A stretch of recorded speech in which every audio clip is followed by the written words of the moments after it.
أعوذ بالله من الشيطان الرجيم.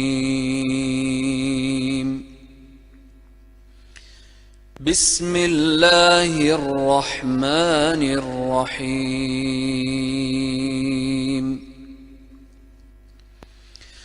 الله لا إله إلا هو الحي القيوم لا تأخذه سنة ولا نوم له ما في السماوات وما في الأرض من ذا الذي يشفع عنده إلا بإذنه يعلم ما بين أيديهم وما خلفهم ولا يحيطون بشيء من علمه إلا بما شاء وسع كرسيه السماوات والأرض ولا يؤوده حفظهما وهو العلي العظيم. صدق الله العظيم. Jazakallah. Bismillahirrahmanirrahim. Ladies and gentlemen, Assalamu alaikum and good morning to all of you. On behalf of India Study Center, I welcome you all at the Institute of Strategic Studies, Islamabad. My special thanks to Mr. Khalid Rahman, Dr. Asma Shakir Khwaja, Ambassador Babar Amin, Ms. Maryam Mastoor for their time and presence. Ladies and gentlemen, if one word could describe the last year, it was elections. Financial Times have reported that there are 70 countries that had elections last year, and they termed it as the year of democracy, because more than half of the world's population had used their electoral right to vote. And interestingly, majority of the governments could not retain power because of these election results. And so it was a nightmare for these incumbent governments. So, and the most recent one was the US. As far as the South Asia is concerned, we had 5 out of 8 countries that had elections last year. It started with Bhutan, very first week, in fact, the same day that we had. Second one was Bangladesh, then Pakistan, India, and last but not the least, Sri Lanka. So today we will not discuss all of these elections in South Asia. Rather, we will be focusing on Indian elections. And in fact, we will not discuss the results or the outcomes of those elections because we already have done these things in the past as well. But today we will discuss about the behavior of those political parties that were part of this electoral process. So we will try to find out a difference between the electoral campaign versus the political realities that they had in this election. Ladies and gentlemen, India Study Center was very keenly observing this electoral exercise that had happened in India. We were looking at various aspects of these Indian elections. And interestingly, we found that there were certain statements created hype in media. And I'm not referring to just subcontinent, but international media also picked up certain statements by Prime Minister Modi and Rahul Gandhi, which were created hype in media.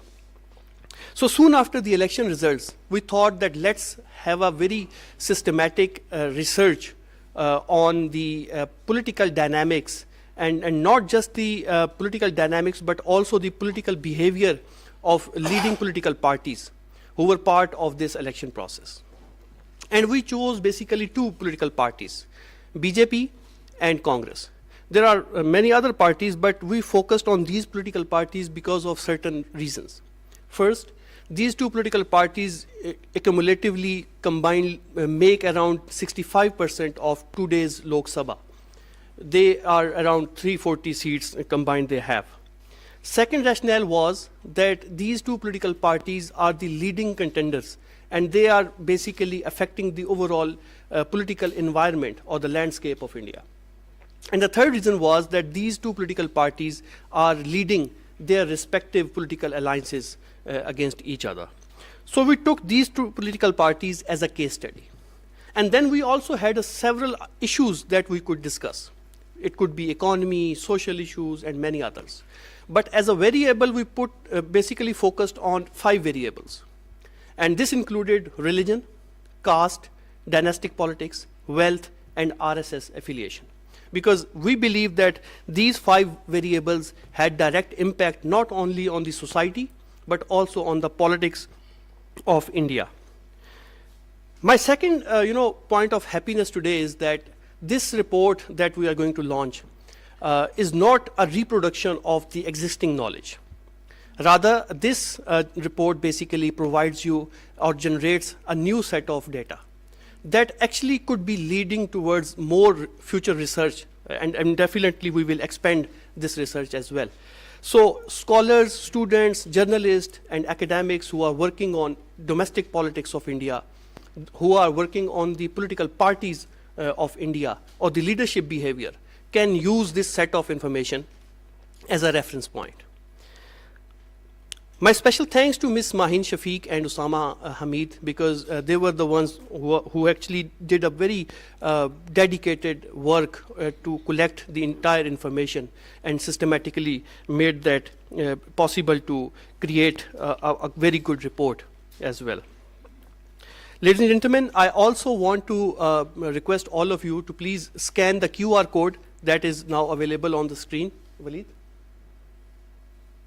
So you can scan this QR code and you can download the report free of cost, or you can purchase the report downstairs as well. So with these initial remarks, I now request Director General, Institute of Strategic Studies, Islamabad, Ambassador Suhail Mahmood for his remarks. So over to you, sir. Bismillah ar-Rahman ar-Rahim. Thank you, Dr. Khurram. Respected Khalid Rahman Sahab, Dr. Asma Shakir Khwaja Sahiba, Ambassador Babar Amin Saab, Mayum Masood Sahiba, distinguished participants, Assalamu alaikum and a very good morning. As noted, the year 2024 was seminal for the South Asian region in many respects. It witnessed elections in several countries, saw intensification of political tussles, also saw rapidly evolving internal situations, and a change through a mass movement spearheaded by students.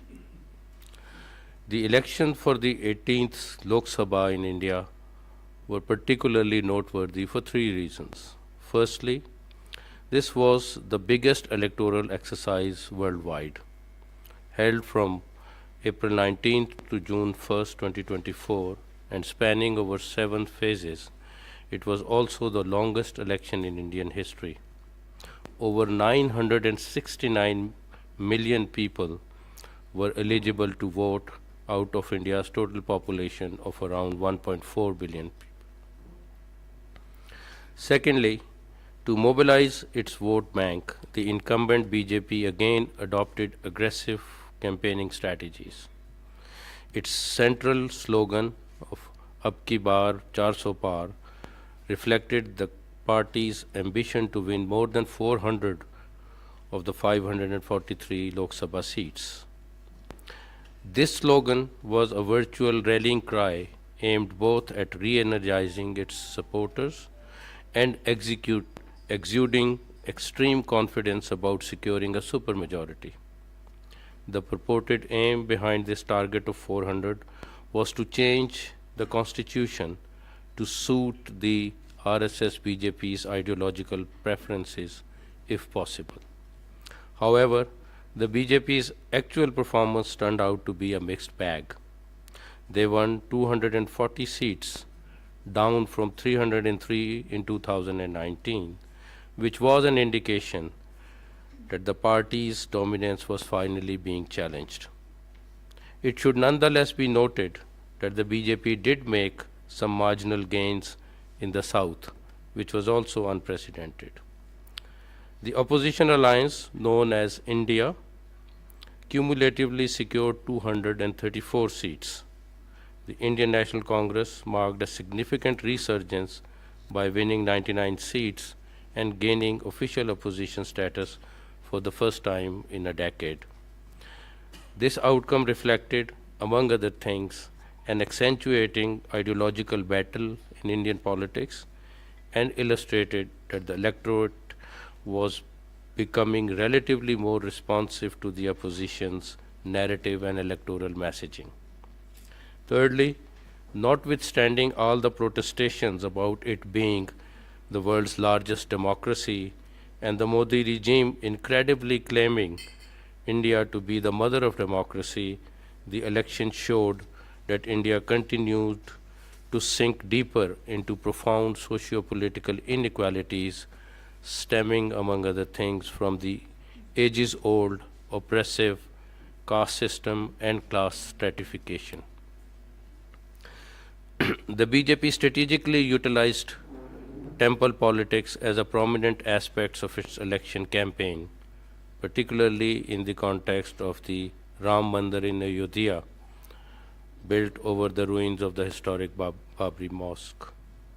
Hindu majoritarianism again served as the central piece of the Hindutva-driven BJP's electoral strategy. This approach, resulting in further marginalization and dispossession of the minorities in India, also had profound implications for Indian politics and society for the long term. Observers believe that the blending of India's democratic ethos with the Hindu nationalist agenda entails serious consequences for India's democratic identity and culture.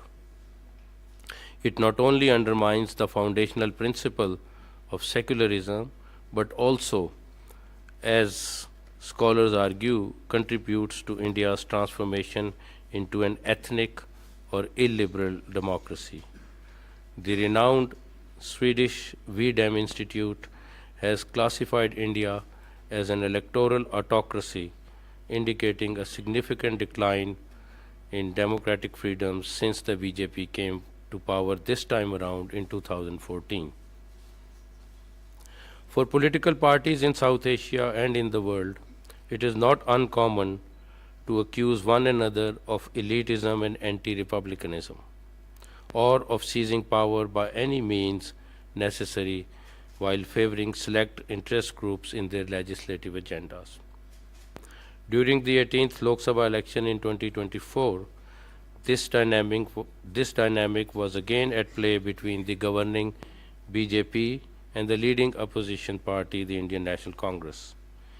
Each party projected itself as the champion of progressive socio-political ideologies, while accusing the other of promoting vested interests and espousing regressive policies.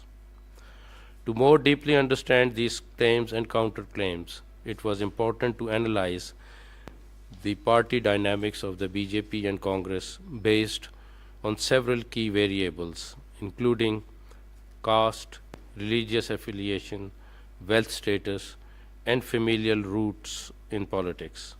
Furthermore, the newly elected MPs, with many hailing from affluent backgrounds or established political families, reinforce the notion that wealth and connections keep paving the way to the corridors of power. This reality underscores a crucial need for deeper studies into India's evolving socio-political landscape.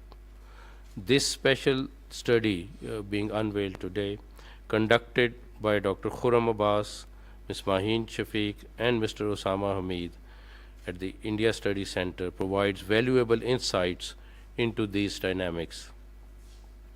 Their research is groundbreaking, as it is the first of its kind in Pakistan on this Lok Sabha election. As we delve into these findings, I hope we will uncover some new dimensions of India's socio-political environment and lay a foundation for better understanding of recent trends in Indian politics and state practices. I thank you. Thank you so much, sir, and thank you so much for highlighting the discrepancies of democracy in India. In fact, India basically focuses more on the quantity of democracy rather than on the quality of democracy. Once again, thank you so much. Ladies and gentlemen, today Ms. Mahin Shafiq and Usama Hamid will present the findings of the study that we conducted recently. Ms. Mahin Shafiq graduated with a master's degree in international relations from the University of Sheffield, UK. She works as the research associate at India Study Center. Hafiz Usama Hamid holds MPhil in international relations from National University of Modern Languages, Namal, Islamabad. He works as research associate at India Study Center of ISSI. So over to you. Thank you, sir. So today we will discuss the Quantifying Electoral Politics of Congress and BJP. This is our special study.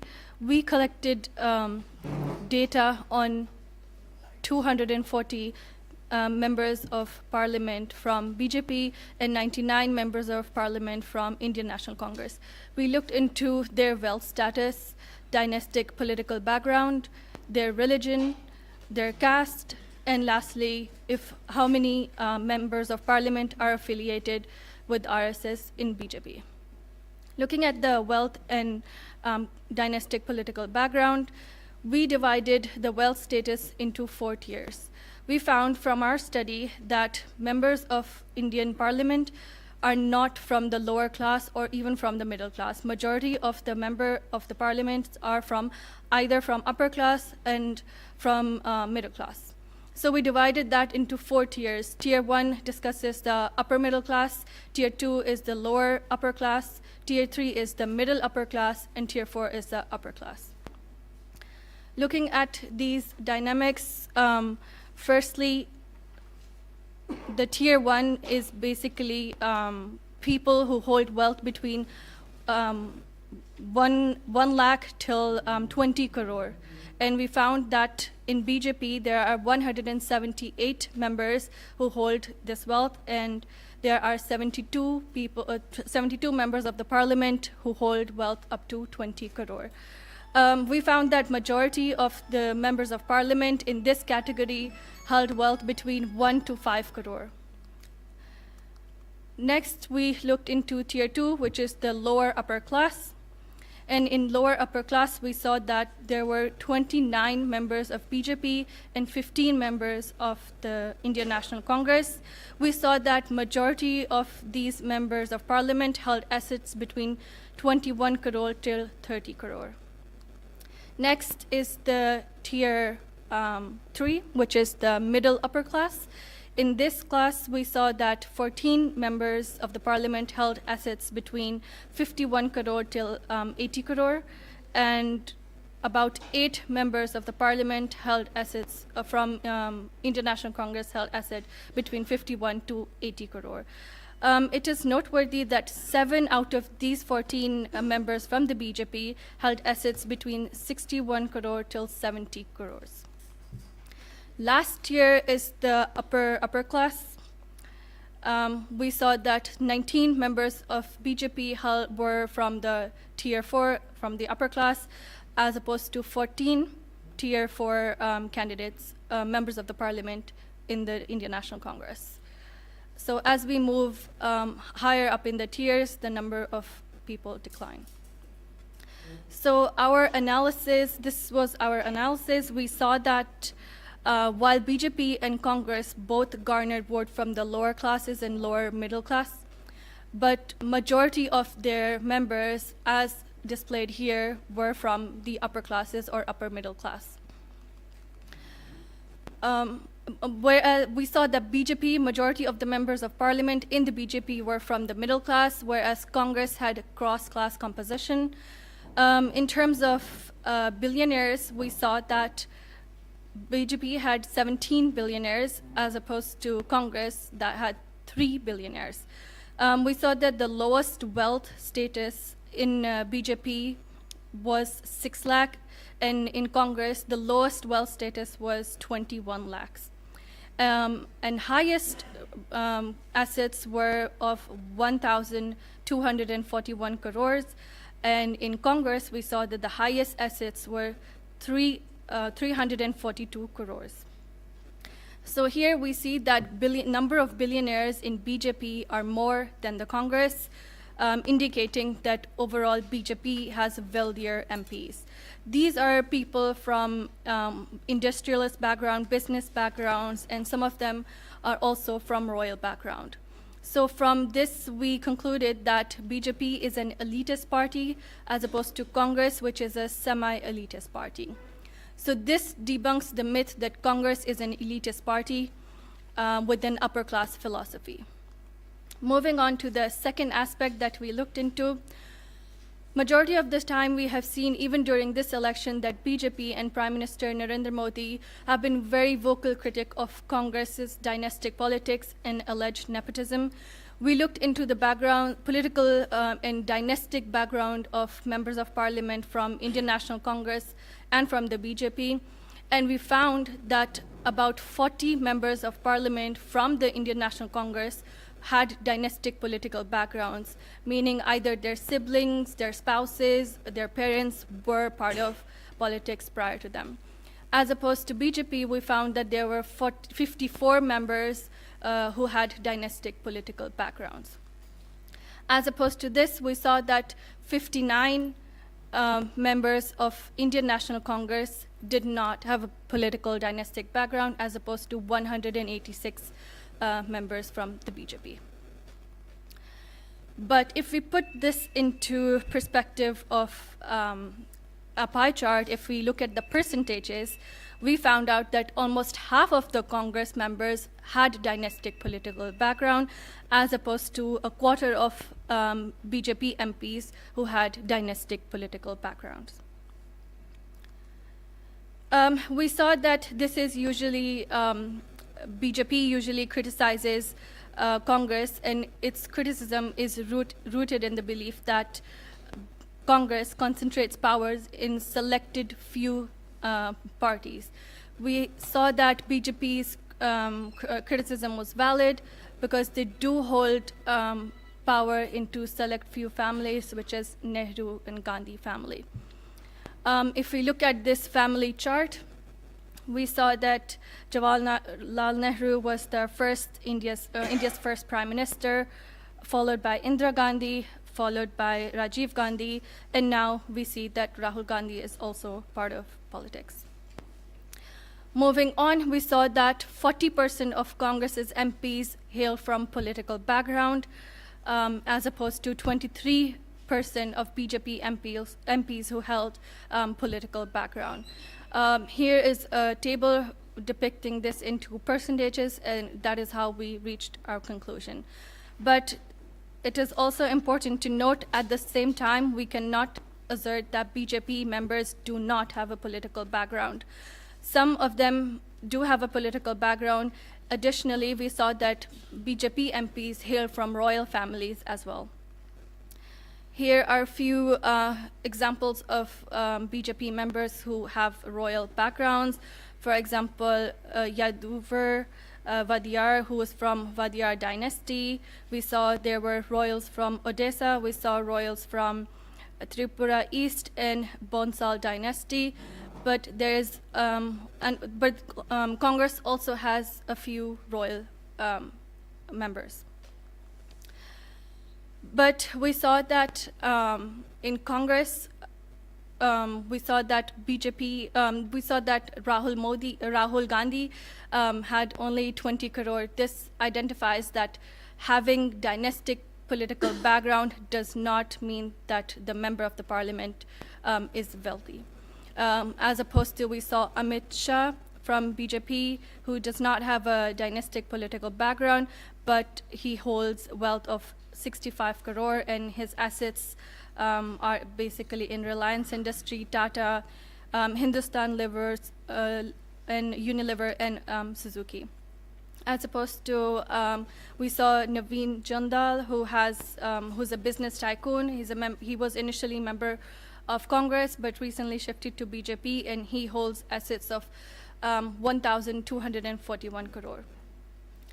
Now I will hand the mic over to my colleague Osama, and he will discuss religious affiliations, caste, and ideological affiliations of members of parliament.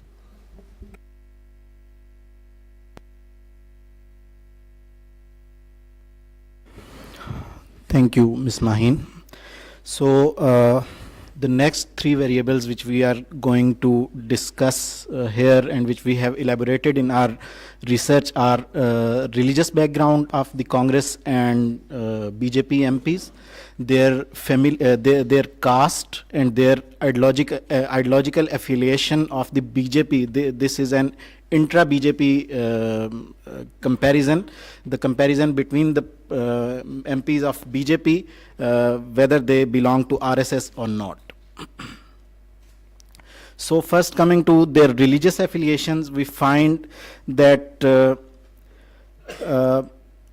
while BJP has 240 MPs in the 18th Lok Sabha, 239 out of these 240 MPs are Hindus, and only one is non-Hindu who belongs to the Buddhist community.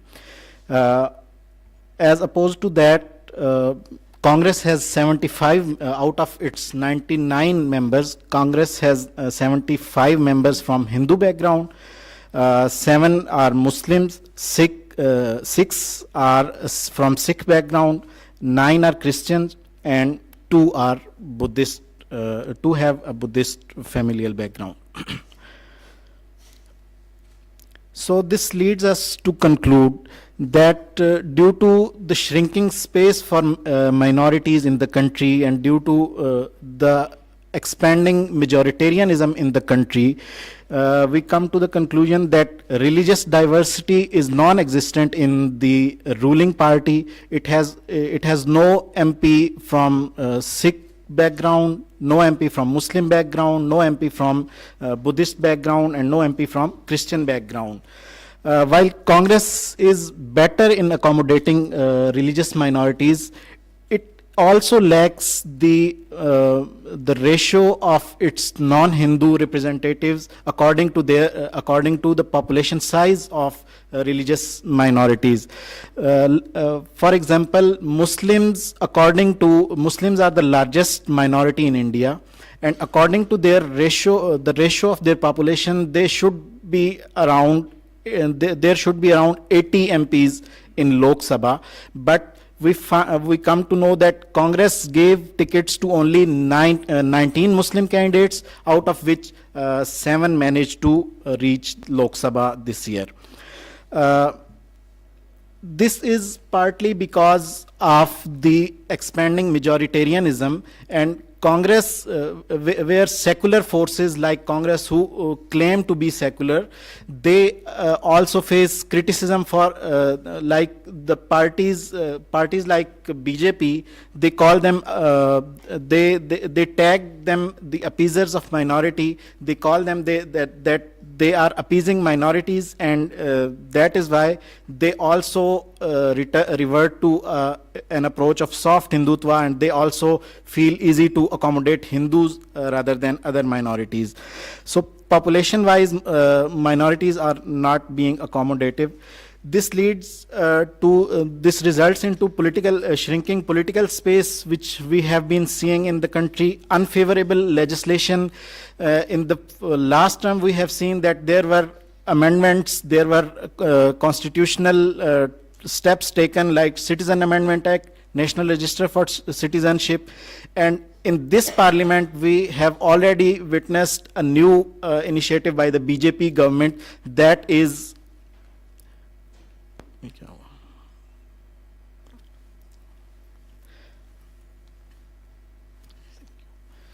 the amendment in the Waqf bill. So the amendment in the Waqf bill of 1995, that is purely a matter of Muslim minority, but having no Muslim MP in their on treasury benches, they are still doing this legislation, and they take other decisions. This translates into hate speech, which we have witnessed in Modi's electoral campaign. Prime Minister Narendra Modi frequently targeted Muslim minority in his speeches, and this also leads to socio-economic exclusion of minorities, including Muslims and Christians. Their churches, their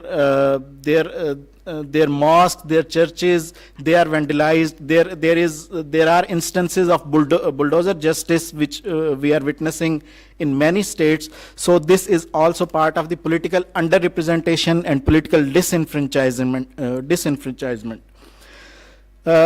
Fragile state protection also is an offshoot of their this political underrepresentation. We see that Muslims are targeted, Christians are targeted on streets. They are being target of mob violence, but police and other state protection agencies, they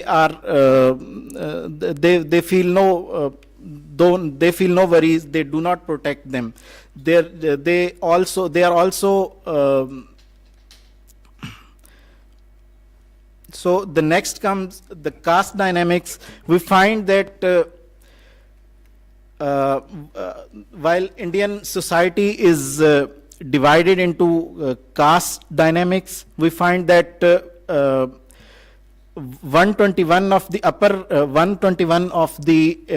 BJP MPs are divided. They belong to upper caste Hindus. 18 from Congress are from upper caste, and the scheduled castes, which include Dalits, these are 30 in BJP and 25 in the Congress. Scheduled tribes are also they are 14 in Congress, MPs belonging to scheduled tribes, and 38 MPs from scheduled tribes belong to BJP. Other backward castes, they are 17 in Congress and 48 in BJP. Most backward caste, that is one MP from the most backward caste in Congress, and there is none in the BJP. Similarly, the economically backward caste, there are 2 MPs in the BJP, and there is none in Congress. So we come to the conclusion that 25% of total Lok Sabha seats belong to upper castes, and they are more than their population ratio. They are 10% above them. So 15% of the the population size of upper castes in India is 15%, but their representation in parliament is 25%.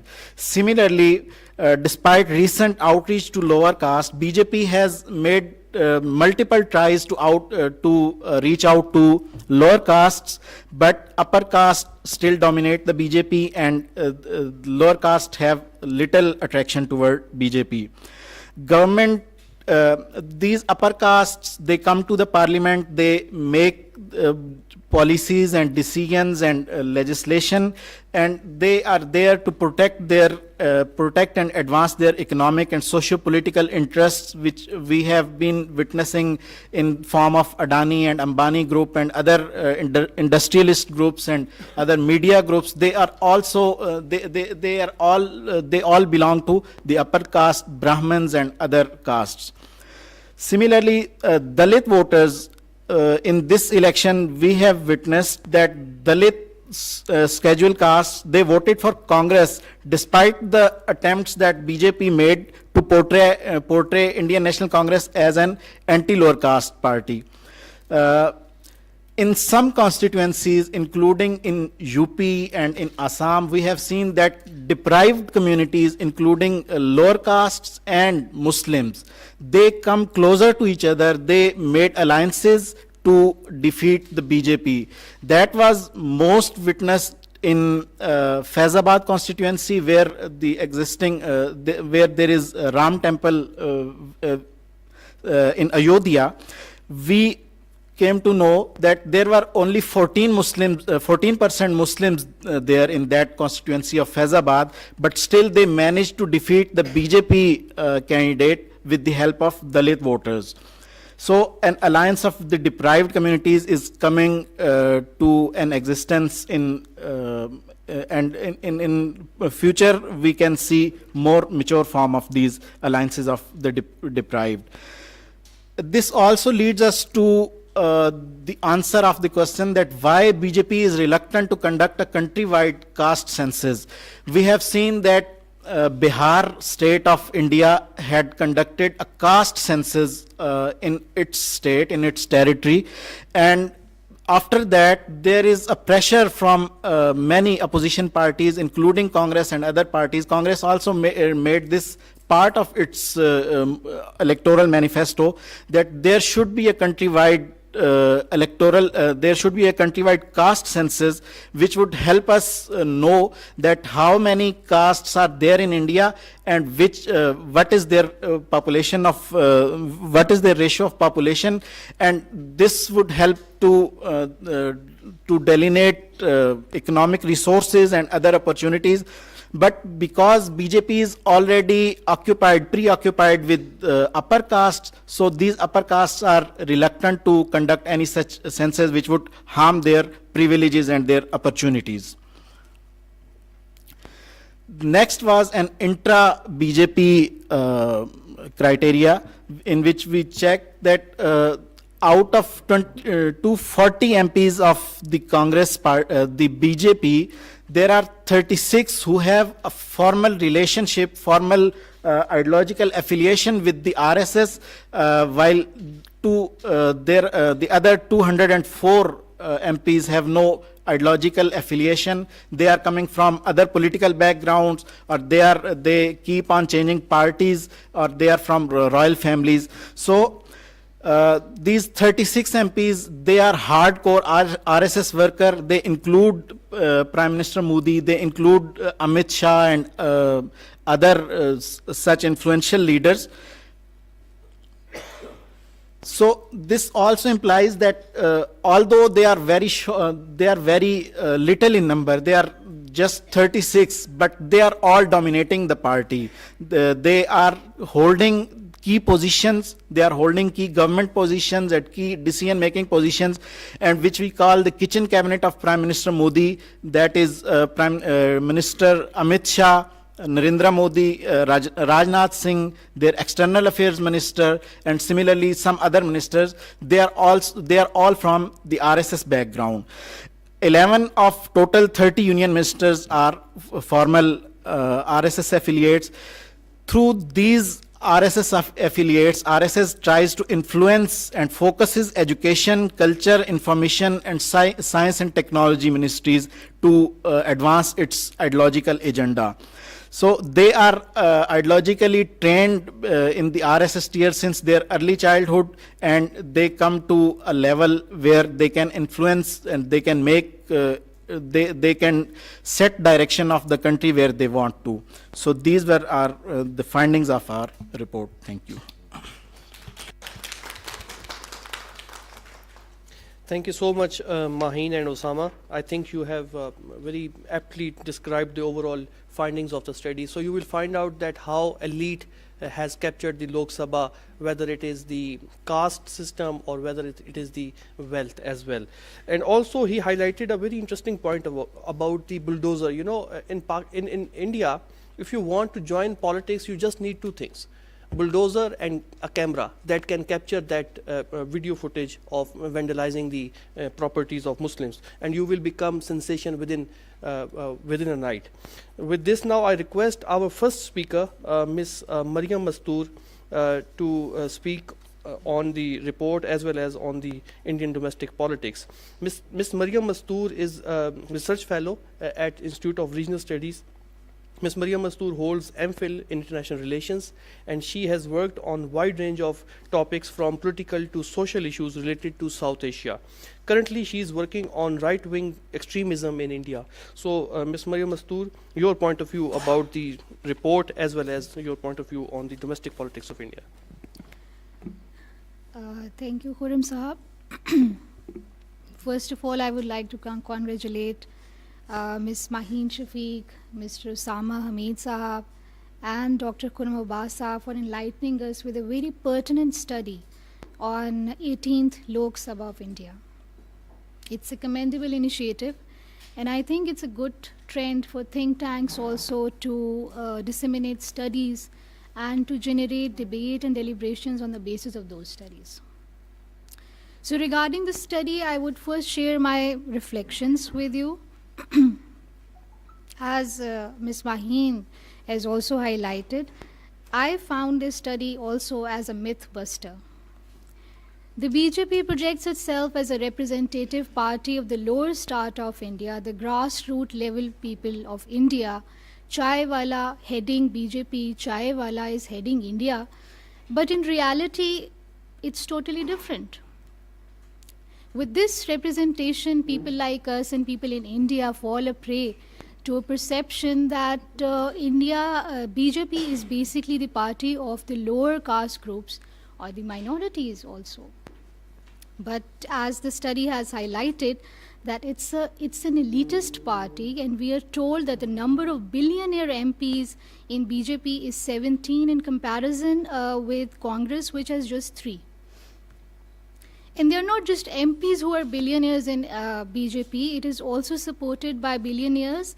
Modi is accused of having support from Mukesh Ambani and Gautam Adani, 2 Indian billionaires. They both hail from Gujarat. And according to Forbes magazine, Adani expanded his business with the support of Narendra Modi when he was CM of Gujarat. So money is an important factor in perpetuating Hindutva politics in India. Another pertinent finding made by the study is that 121 MPs of the BJP are from higher caste groups. Let me also add over here that the key ministries of defense, foreign, home and finance are all headed by higher caste Hindus. And I was surprised to know, Khurram Saab, that BJP leaders keep on mocking Rahul as a prince, a Shehzada, and a symbol of dynastic politics. But if we look at BJP itself, it has nearly 23% of MPs who are from dynastic political background. It means that if dynastic politics is going to support or favor BJP, they are going to accommodate it. Secondly, I found that the study's take on composition of Lok Sabha MPs based on indicators like that of wealth, caste and religion is enriching. We are told that there is no Muslim MP in BJP's 240 elected members of Lok Sabha. So this finding also raises a question that is BJP eligible to run a secular country where it is denying representation of 14% of its population who happen to be Muslim? And it is, the percentage is according with the 2011 census. And I think it is a reason that is why India, BJP is not having census. The study tells us that the Muslim representation in 18th Lok Sabha is just 5%. As per population indicators, as Maheen and Osama have also highlighted, the number of Muslim members in Lok Sabha should be around 80. While commenting on the representation of Muslims in Congress, the study highlighted that Congress has just 7 Muslim MPs. So the findings are quite contrary to how even Congress projects itself. Remember during Bharat Jodo Yatra, Rahul used to chant slogans like Nafrat Chodo, Bharat Jodo, and he also slammed the propaganda of Indian media at that time of Hindu and Muslim hatred. It can be said that Congress represents a softer version of Hindutva politics itself. Because when we look at history, it was Nehru who tricked Sheikh Abdullah with his friendship and created the biggest human tragedy that we see in form of IIOJK. Nonetheless, coming back to Yatra, it did give some valor to dying support of Congress in India. And as we can see from statistics given by the study, of course, that Congress was able to get 47 seats when compared with 17th Lok Sabha. Third point I would like to make over here is that this study has amplified the importance of data in terms of understanding the politics of India. While analyzing the data, the study has raised several questions, and I think further studies are needed to address these questions. For instance, when we look at page 9 of the study, there is a map of India, and we can clearly see that in the north and the Hindi belt, it's BJP. All over in the north, it's BJP. And in the south, it's more of Congress and regional parties. So by looking at this map, two questions came to my mind. That is a fault line emerging in India of proponents of secularism versus believers of Hindu Rashtra? And second, why BJP was able to maintain its influence in Hindi heartline and north of India, except for Kashmir. They rejected it. Second aspect I want to highlight is that, as the study indicated, that Congress claims to be a people's party, and to some extent it maintains a secular phase. And this perception is significantly affecting people in India. Even we buy that perception also. So in order to quantify this perception, in order to validate that perception, what we can do is that we can conduct research on the question that in terms of legislation, how Congress has benefited the lower caste groups or minorities in India. Congress has ruled India for, I think, more than 50 years. So how inclusive it had been over the years, and how faithful it had been with the secular disposition of India.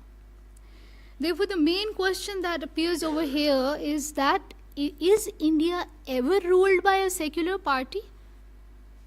Third aspect I wish to highlight over here is that, as the study mentioned, BJP's reluctance to have caste-based census. Bihar had a census in 2023, and the results indicated the lower caste Hindus constitute almost, I think, 63% of the population. Therefore, it would be very interesting to study that how lower castes had been represented not only in the government but also in public and private sectors of India.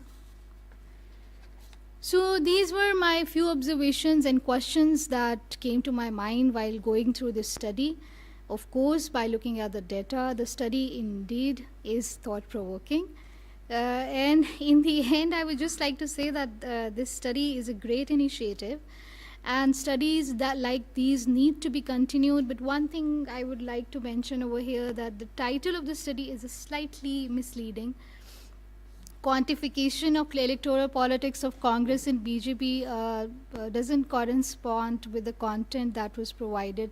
The study is more about exploration of 18th Lok Sabha by analyzing the profiles of MPs of BJP and Congress.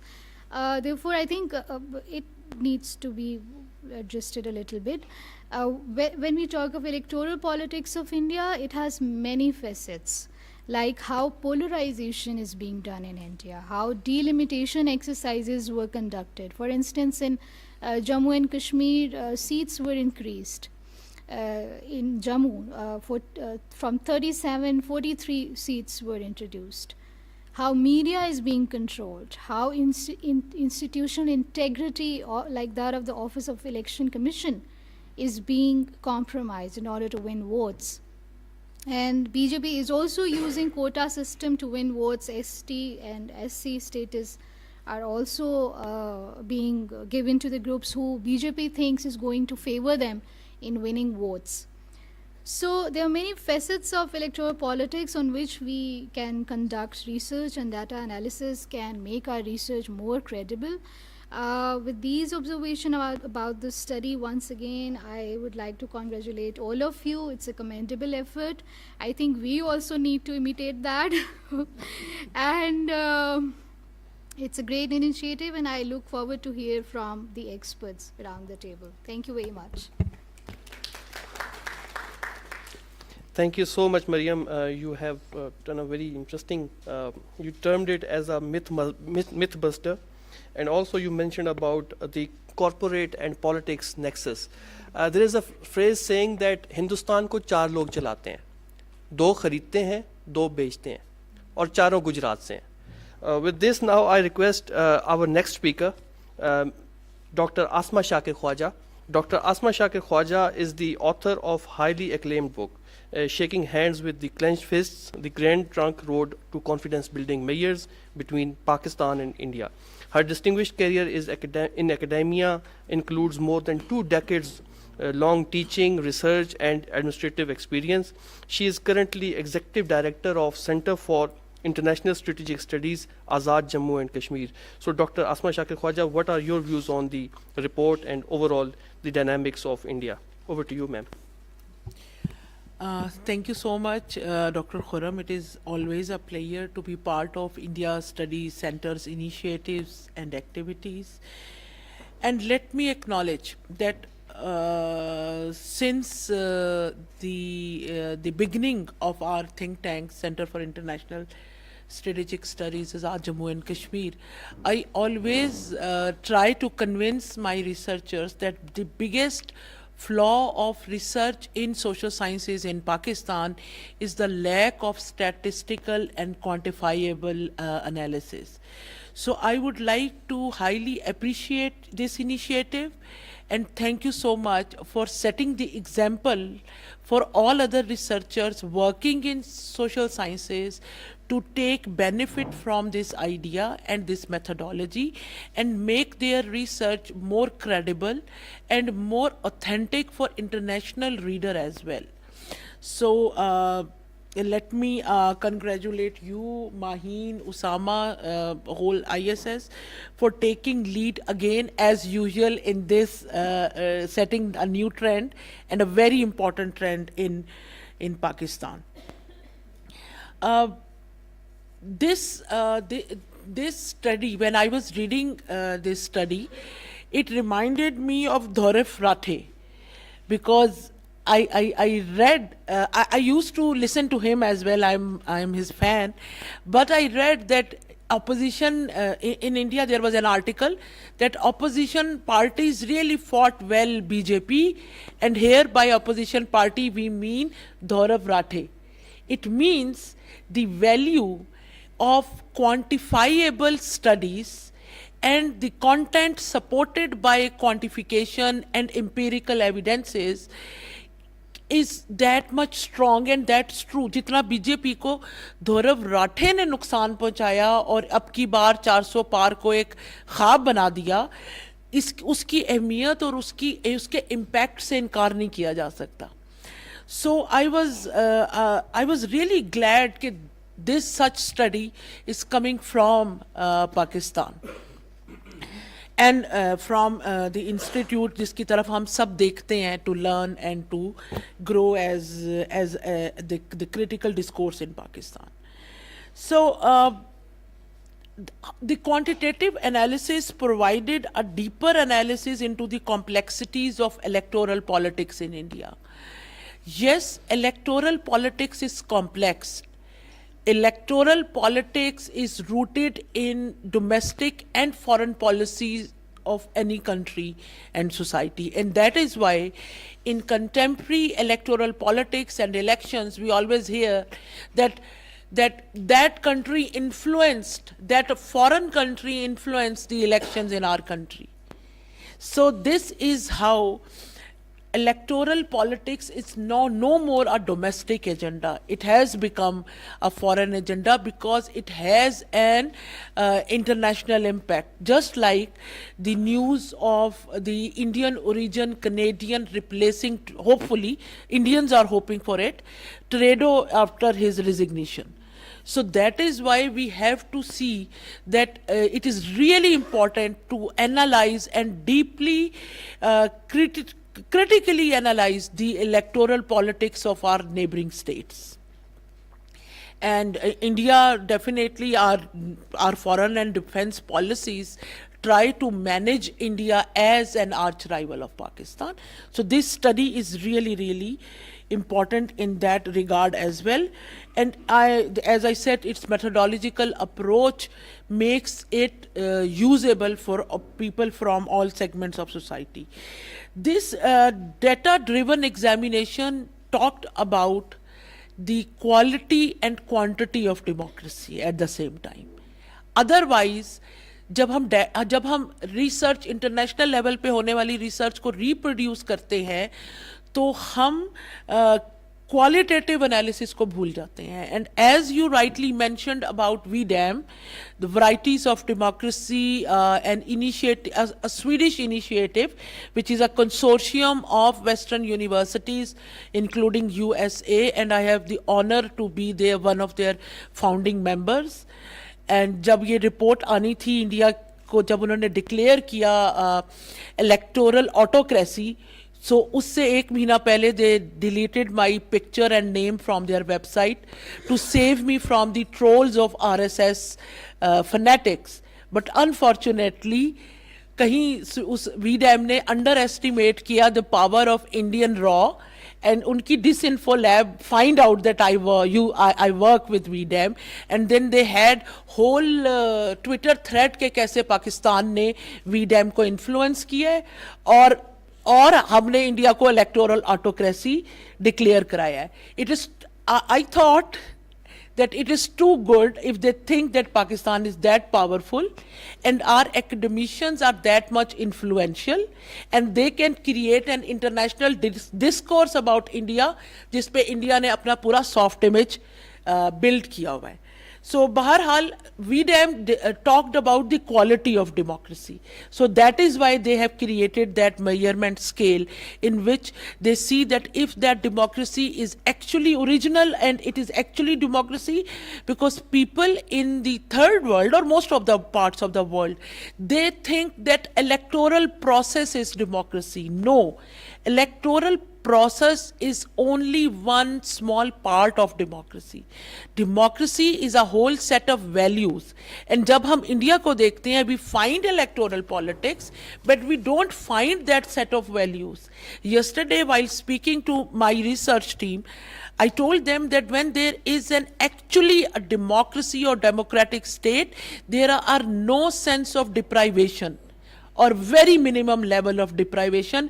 वहाँ पे minorities, ethnic हो, religious हो, वो खौफज़दा और ताल्लुक नहीं होती हैं state system से. And this is why democracy is considered as a system जिसकी मौजूदगी, जो इसमें inbuilt conflict resolution models हैं, जो कि ऑटो पे उस मुल्क के grievances आवाम के सॉल्व करते रहते हैं. So when we see India as a country, as rightly supported in this report, it has social polarization, economic polarization, political polarization, and so many other important things. One very important thing that, yes, this statistical analysis bursts several myths, and those myths were utilized by BJP to discredit Congress. But you have, this report proves that it is actually BJP which is using Modi as a symbol of supporting Dalits, because Modi is from lower caste. But actually, when we see, just rightly pointed out by Mariam, I would humbly suggest you to include the donation part in it, the bonds politics, because जो पैसा देता है वही policies चलाता है. तो यहाँ पे बड़ा ज़रूरी है कि हम देखें कि how the elites of India, the business tycoons of India are funding the electoral politics. जो कांग्रेस को कौन फंड कर रहा है, बीजेपी को कौन कर रहा है, इससे we will be better equipped to predict the future policy decisions of India as well. So this part or 2-3 pages or analysis on this will increase the relevance of this report with the researchers and people working on it, because the basic objective of such research studies is to impact the ongoing research discourse on this topic. So yes, wealth status, I was shocked, and I think that I work on India and I know India a bit, but 19 billionaire by BJP and 3 from Congress, and Congress is perceived as the elitist classic party of India. So then another important thing that BJP का election rhetoric है कि ये आम आवाम की party है, and this research study bursts that myth that BJP belongs to the common man of India. It does not. Apparently, जब हम यहाँ पे उनकी elitist dynastic party के रास्ते पे जा रही है, अगर कांग्रेस के 50 मेंबर हैं और बीजेपी के 26 हैं, so I expect कि next elections में बीजेपी ये figure भी cross कर लेगी. मगर यहाँ पे this is also very important कि we should not consider Congress as some lesser evil, because lesser और worse evil कुछ नहीं होता, evil होता है और उसने हमारा खून पी के ही जिंदा रहना है. So कांग्रेस से हमें कोई ज़्यादा उम्मीदें नहीं लगानी चाहिए इस existing scenario में, because BJP very effectively deleted or dysfunctional the all enablers of peace in the strategic and security environment of South Asia. So now it would take decades to inject, inbuilt those enablers so that peace the appetite for peace can be generated among the people of India. Right now, they are in the false bubble of sense of superiority, which doesn't exist on ground, but BJP has inculcated in their heads and minds, and this is what would not work in their favor at all in international politics. Yes, political in democracy का सबसे बड़ा flaw ही ये है कि ये capitalism का system of governance है, and that is why democracy in any country, including developed countries, protects the interests of elites. And here I would like to refer to Noam Chomsky, who has written the manufacturing consent. And this book is an ideal book to understand that how elites, while using democracy, formulate the agenda of public and make public wrongly, falsely believe that these problems are their problem, not of elites. So yes, India में भी यही है कि capitalists are benefiting from democracy, not the common man.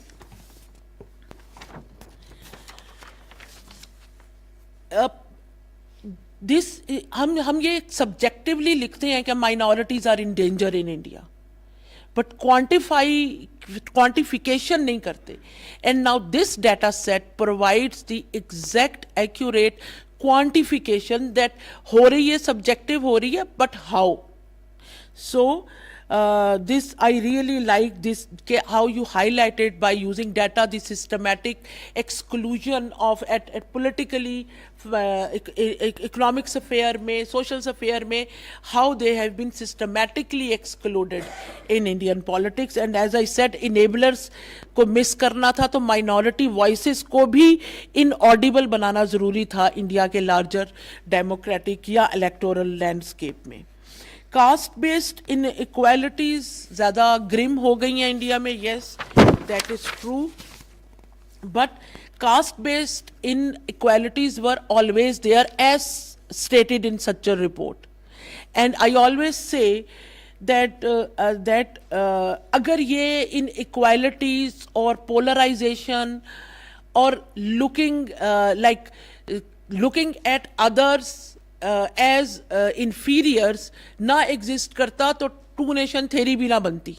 Pakistan इसीलिए बनता कि ये exist कर रही थी सोच क्योंकि वो with respect to all religions, but in that in Hinduism का basic म्यार ही ब्राह्मण and the rest है, वो उसी के ऊपर उनका पूरा कंस्ट्रक्शन बिल्ड हुई है रिलीजियस आइडियोलॉजी की.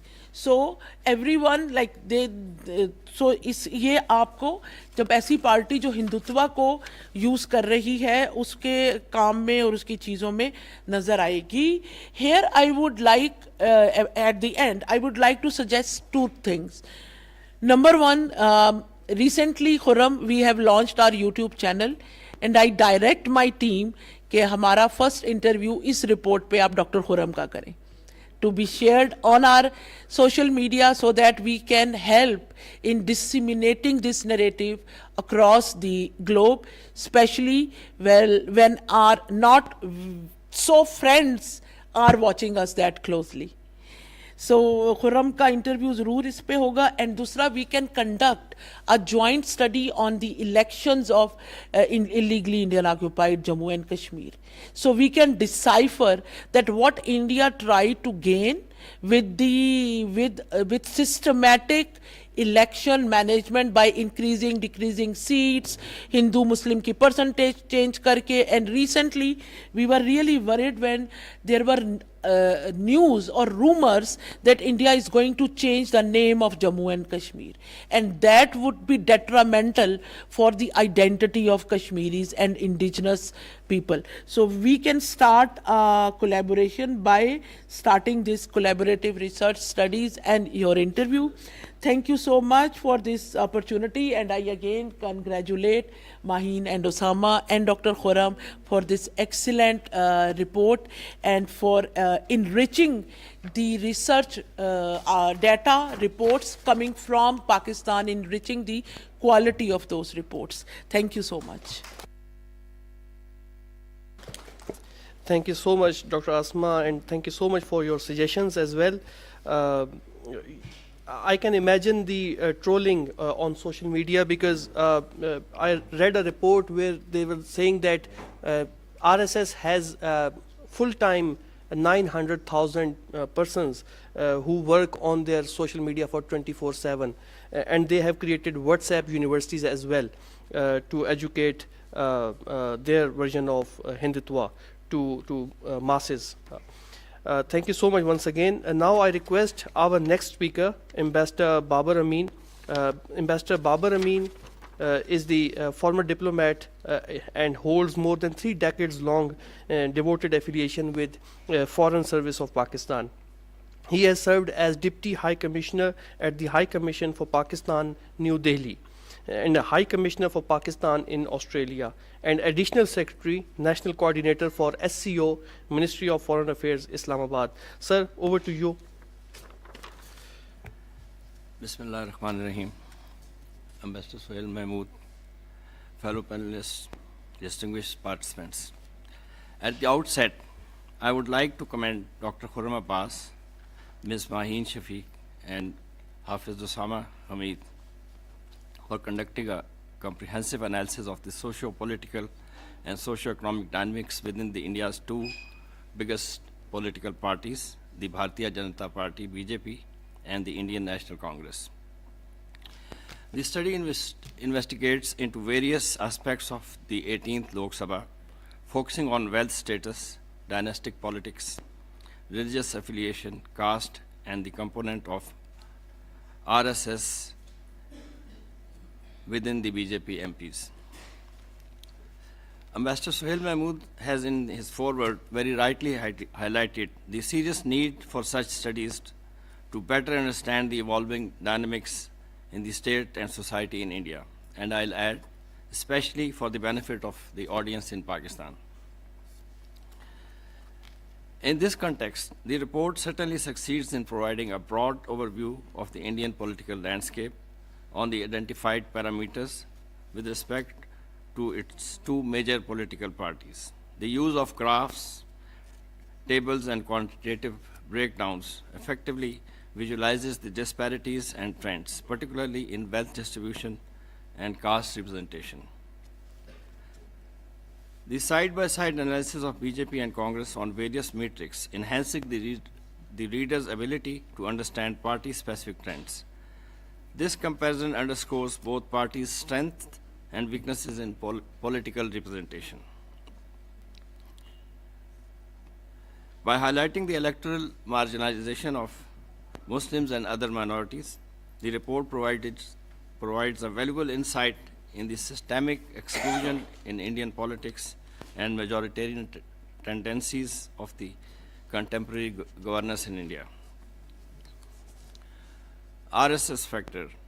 The analysis of influence of RSS on BJP MPs and policy making provides a critical perspective on the intersection of ideology and governance, given the BJP's emphasis on Hindutva. The study shows that while 36 out of 240 BJP MPs in the 18th Lok Sabha have former RSS background, their representation by 11 in the 30-member cabinet represents a much higher percentage, given that the cabinet also has non-BJP members belonging to other NDA allies. I would, however, like to express my views that RSS enjoys a much stronger stranglehold over BJP than these statistics reflect. Although I am unable to right away demonstrate this statistically or empirically, yet an important aspect to be kept in mind here is that RSS was established as a national volunteer corps and a cultural wing of Hindu Mahasabha in 1925. RSS parted its ways with Hindu Mahasabha after the latter was banned following Gandhi's assassination. RSS subsequently founded BJP as its political party, initially like a political wing. So this is a very different case where usually the political parties set up their cultural wings, social wings, and other wings. Here, voluntary corps and cultural wing of a erstwhile political party set up its own political party. So that is why RSS has total control over BJP. Thus, BJP holds a vast sway over, RSS holds a vast sway over BJP, deciding its prime ministerial candidate, party head when it is out of power, and almost no BJP electoral candidate receives BJP ticket unless RSS gives an assent. On the wealth status, the report effectively quantifies wealth disparities between MPs of Congress and BJP, revealing a sizable proportion of both the parties' MPs belong to upper middle class. This is crucial as it highlights the disconnect between the political elite and the common Indian voter.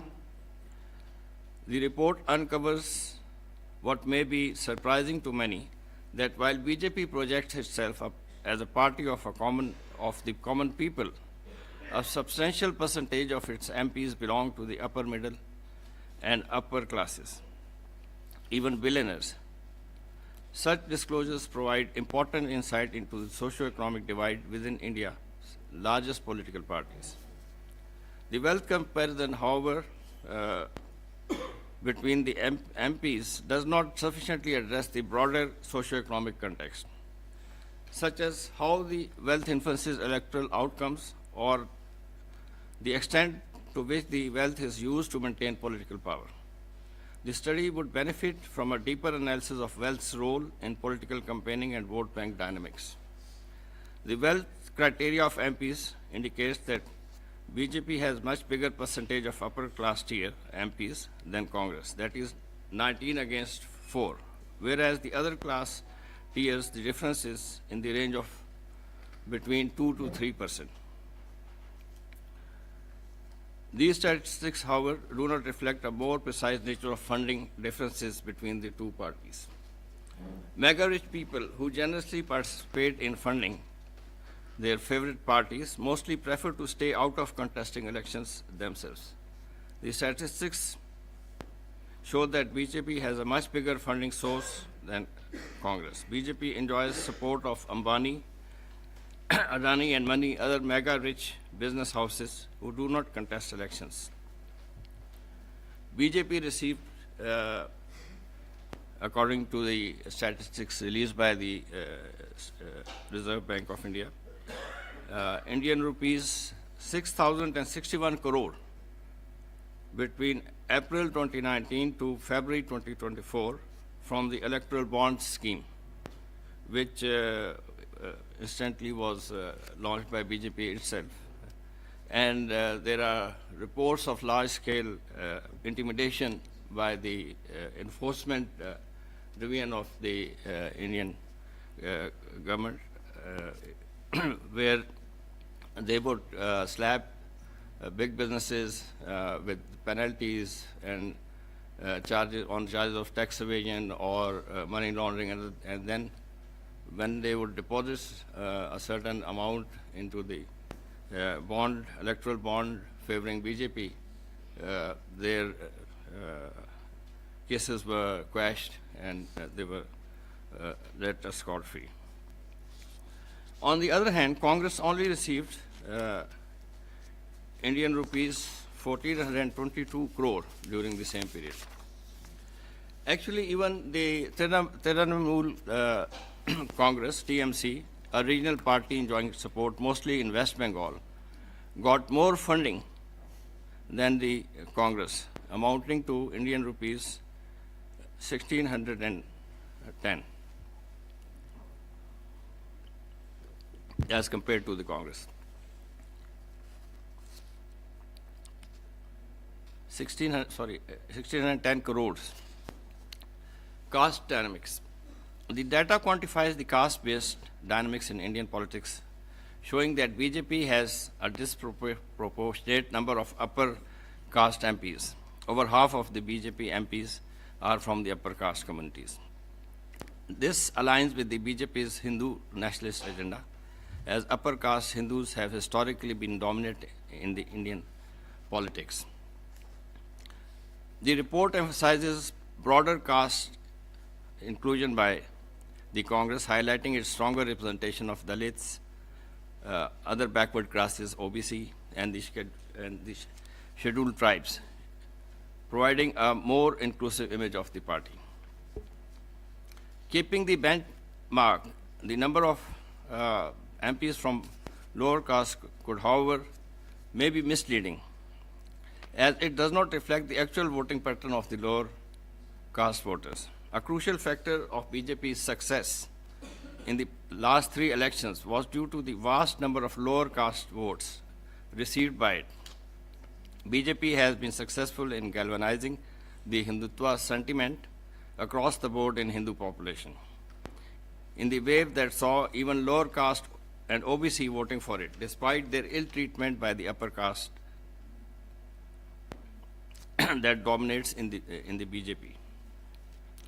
A strong religious faith in karma that makes lower caste set aside their shabby treatment at the hands of upper caste could be the reason behind this. The report cites the 2023 caste census in Bihar, according to which 2/3 of states over 130 million population belong to the backward and marginalized communities. Yet BJP and its NDA partner, Janata Dal United, won highest number of seats in this state, even in the 18th Lok Sabha elections, in which each of these two parties bagged 12 seats. And another NDA party, RJD, got 4 seats. On the other hand, the debacle to BJP in UP shows that the shift of Dalit vote from BJP to Samajwadi Party. Thus, despite overall sympathetic posture of Congress towards lower caste, it has not been able to so far win their votes to make a major difference. Religious and religious affiliation. Analysis highlights the lack of religious diversity in BJP, which aligns with the party's embrace of Hindutva nationalism. It also underscores the more inclusive approach of Congress to minority religious representation, reflects its historical posturing as a secular party.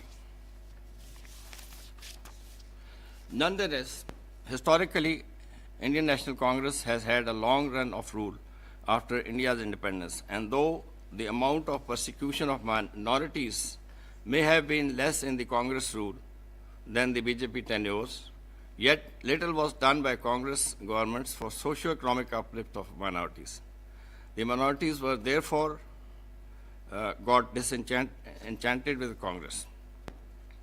As a result, minorities, including Muslim, explored alternatives even by voting for the BJP. The data on the religious representation is important given the increasing concerns about religious minorities' political marginalization in India, especially Muslims and Christians who are underrepresented in the current Lok Sabha.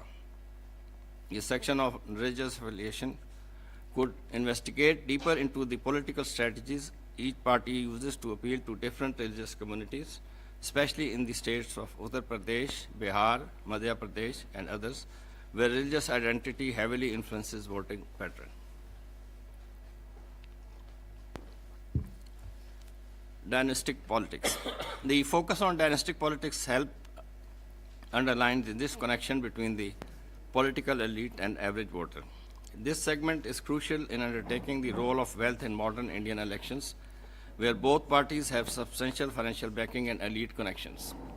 The report could shed light on how dynastic politics, often criticized by BJP as a Congress phenomena, but is also present within its own ranks, though to a lesser extent.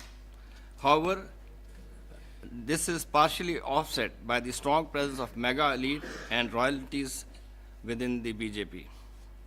The interrelation of dynastic politics and how this affects party politics or governance could have been further explored. In conclusion, the report successfully provides valuable insights into the key aspects of Indian electoral politics, including wealth, caste, religion, dynastic politics, and RSS factor in case of BJP. These elements are critical to understanding the intricate dynamics of shaping India's political landscape. However, the analysis of issues like immigration and foreign policy could have also been done further to present a holistic view of their impact on the voter behavior.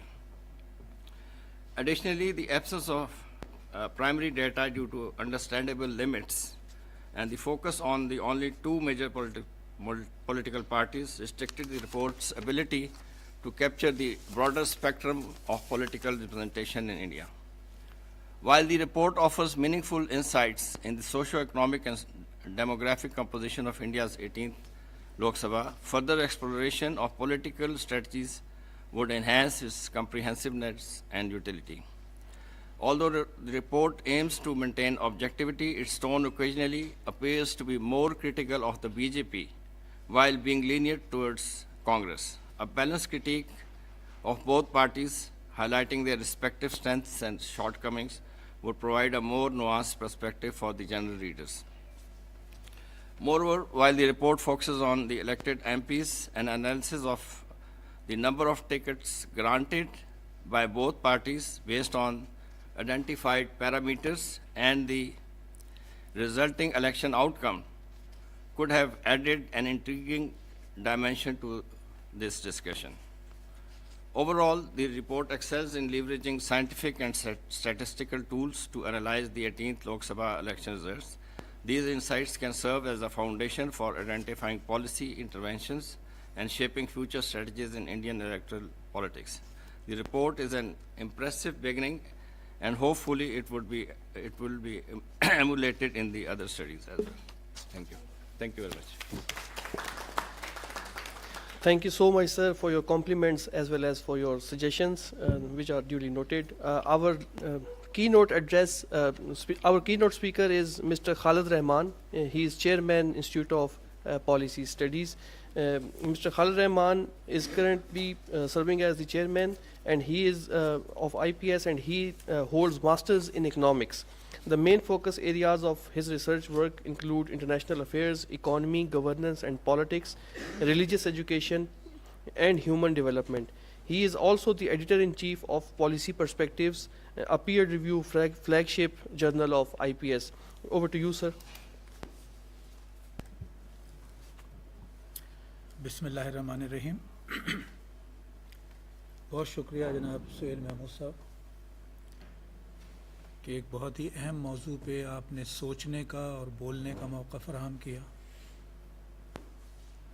और मैं उन तमाम बातों से मुत्तफ़िक़ हूँ जो अभी तक यहाँ कही गई हैं, और इस एतबार से मुझे शायद ये सहूलत होगी कि जो चीज़ें मेरे पास हैं वो मैं सारी लाज़िमन आपके सामने ना पेश करूं, चूँकि बहुत सी बातें हो गई हैं और वक्त भी अब ज़रा कम रह गया हमारे पास. मेरे ख़्याल से इस बात को तो सभी ने एंडोर्स किया है कि किताब जो है उसकी अहमियत बहुत ज़्यादा है, और जितनी ज़्यादा वो रिसर्च बेस्ड होगी, डेटा बेस्ड होगी. और इसी ज़मीन में मैं जो एक ताज़ा तरीन किताब नज़र आई जो मैंने सोचा कि आपके सामने उसकी रूनुमाई भी कर दूँ, वाई बुक्स स्टिल मैटर. क्योंकि ये डिबेट तो आपने देखा होगा और सुना भी होगा और ख़ुद अपने साथ भी एक्सपीरियंस किया होगा कि इतना ज़्यादा वक्त जो है वो दूसरे टूल्स पे अब लग जाता है कि सीरियस चीज़ें देखने का मौका नहीं मिलता. लेकिन इससे आप इत्तेफाक करेंगे कि ये जो सीरियस चीज़ है इसी की अहमियत है इन दी लॉन्गर रन. और फिर मुझे इस किताब ने अपना जो प्रमोशनल मैसेज बनाया उसने और ज़्यादा इंस्पायर किया कि मैं आपके साथ शेयर करूं. In a nation struggling to cope with polarization, disinformation, acrimony, the power of books to inform, enlighten and inspire is more important than ever. मुझे लगा ये शायद हमारे बारे में कहा जा रहा है, लेकिन ये किताब तो अमेरिका से छपी है. तो आप सोचिए कि कभी कभी ये जो एहसास हमें होता है, और आज हम इंडिया को डिस्कस कर रहे हैं कि बाकी लोग हमसे बहुत बेहतर हैं, हम किसी ख़राब हालत में हैं, तो कम से कम इसको भी हमें रिपेयर करने की ज़रूरत है. लेकिन ये एक अलहदा मौजू है. इसी से मुझे ये ख्याल भी आया कि शायद आप लोगों ने नोटिस किया हो, ये एक किताब लॉन्च हुई है 1 हफ़्ते पहले ही, और ये अमित शाह ने इसको लॉन्च किया है. और ये कश्मीर की हिस्ट्री है, JNK एंड लद्दाख की 3000 साल की, और इंडियन गवर्नमेंट ने अपने इंस्टीट्यूशंस के तरफ से इसे तैयार करवाया है. यानी जिस बारे में हम बात कर रहे हैं वो लोग जानते हैं और वो अपनी जगह ये काम कर रहे हैं. ज़ाहिर है आपने असमा ज़िक्र किया नाम तब्दील करने का, आपने ही ज़िक्र किया था, तो ये तो उसका मुझे पहला स्टोन लग रहा है. क्योंकि जब आप 3000 साल की एक हिस्ट्री देंगे और अपनी एक एंगल से देंगे तो उसके नतीजे में इस चीज़ को आगे बढ़ाने का मौका मिलेगा कि इसका नाम भी कुछ और होना चाहिए, और ये उसकी एक फाउंडेशन बनाई जा रही है. इसी से मिलती जुलती ये चीज़ भी देख लीजिए कि अभी ये 15 दिन पहले मोदी साहब कुवैत गए हैं, और वहाँ ये रामायण और जो महाभारत का जो है उसके ट्रांसलेशंस जो हैं अरबिक के, ये 2 कुवैतियों ने किए हैं, और वो बड़े प्राइड के साथ इसे पेश कर रहे हैं. तो ये जो पूरा एनवायरनमेंट है, इस एनवायरनमेंट में किताब की अहमियत भी बहुत ज़्यादा है. और मैं बिल्कुल इससे इत्तेफाक करता हूँ और अप्रिशिएट करता हूँ कि स्ट्रेटजिक स्टडीज़ ने इस मामले में लीड भी ली है, और इस तरह की जो चीज़ तैयार की गई है ये जेन्युइनली बहुत अहम है. मैं इसको छोड़ रहा हूँ कि why do we need to study India, इस पे बहुत बात भी हो गई है इस रिपोर्ट पे आते हुए. मेरे ख़्याल से जो रिपोर्ट की खूबियाँ हैं वो स्टडी की वो बयान हो गई हैं, और इसमें ज़ाहिर है कुछ इक्का दुक्का तजावीज़ भी आ गई हैं. मुझे जो सबसे ज़्यादा अहम बात इसमें लगी वो ये कि यानी ये इलेक्टोरल पॉलिटिक्स हमने एक बड़ा नाम रख लिया है, और इलेक्टोरल पॉलिटिक्स में हमने 2 पार्टियों की जो इलेक्टेड लोग हैं उसको एनालाइज किया है. इसका मतलब ये है कि हमने एक एजेंडा सेटिंग में पहला कदम उठाया और बहुत कुछ और करना है.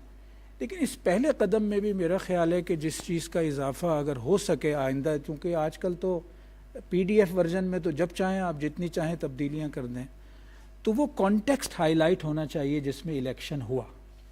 और वो कॉन्टेक्स्ट जो है उसके लिए मैं चंद चीज़ें आपके सामने पेश कर दूंगा. उस जानिब भी कुछ ना कुछ इशारा हुआ है कि क्या लेवल प्लेइंग फील्ड मौजूद थी, और प्लेइंग फील्ड में अगर कुछ डेफिशिएंसीज़ हैं तो उसे हाईलाइट होना चाहिए सारे इसी मजमूई स्पिरिट में. इसमें जो 10 क्वेश्चंस की मैं बात कर रहा हूँ उसमें पहला सवाल मेरे जहन में ये आता है कि वाई 7 फेसेस ऑफ इलेक्शंस.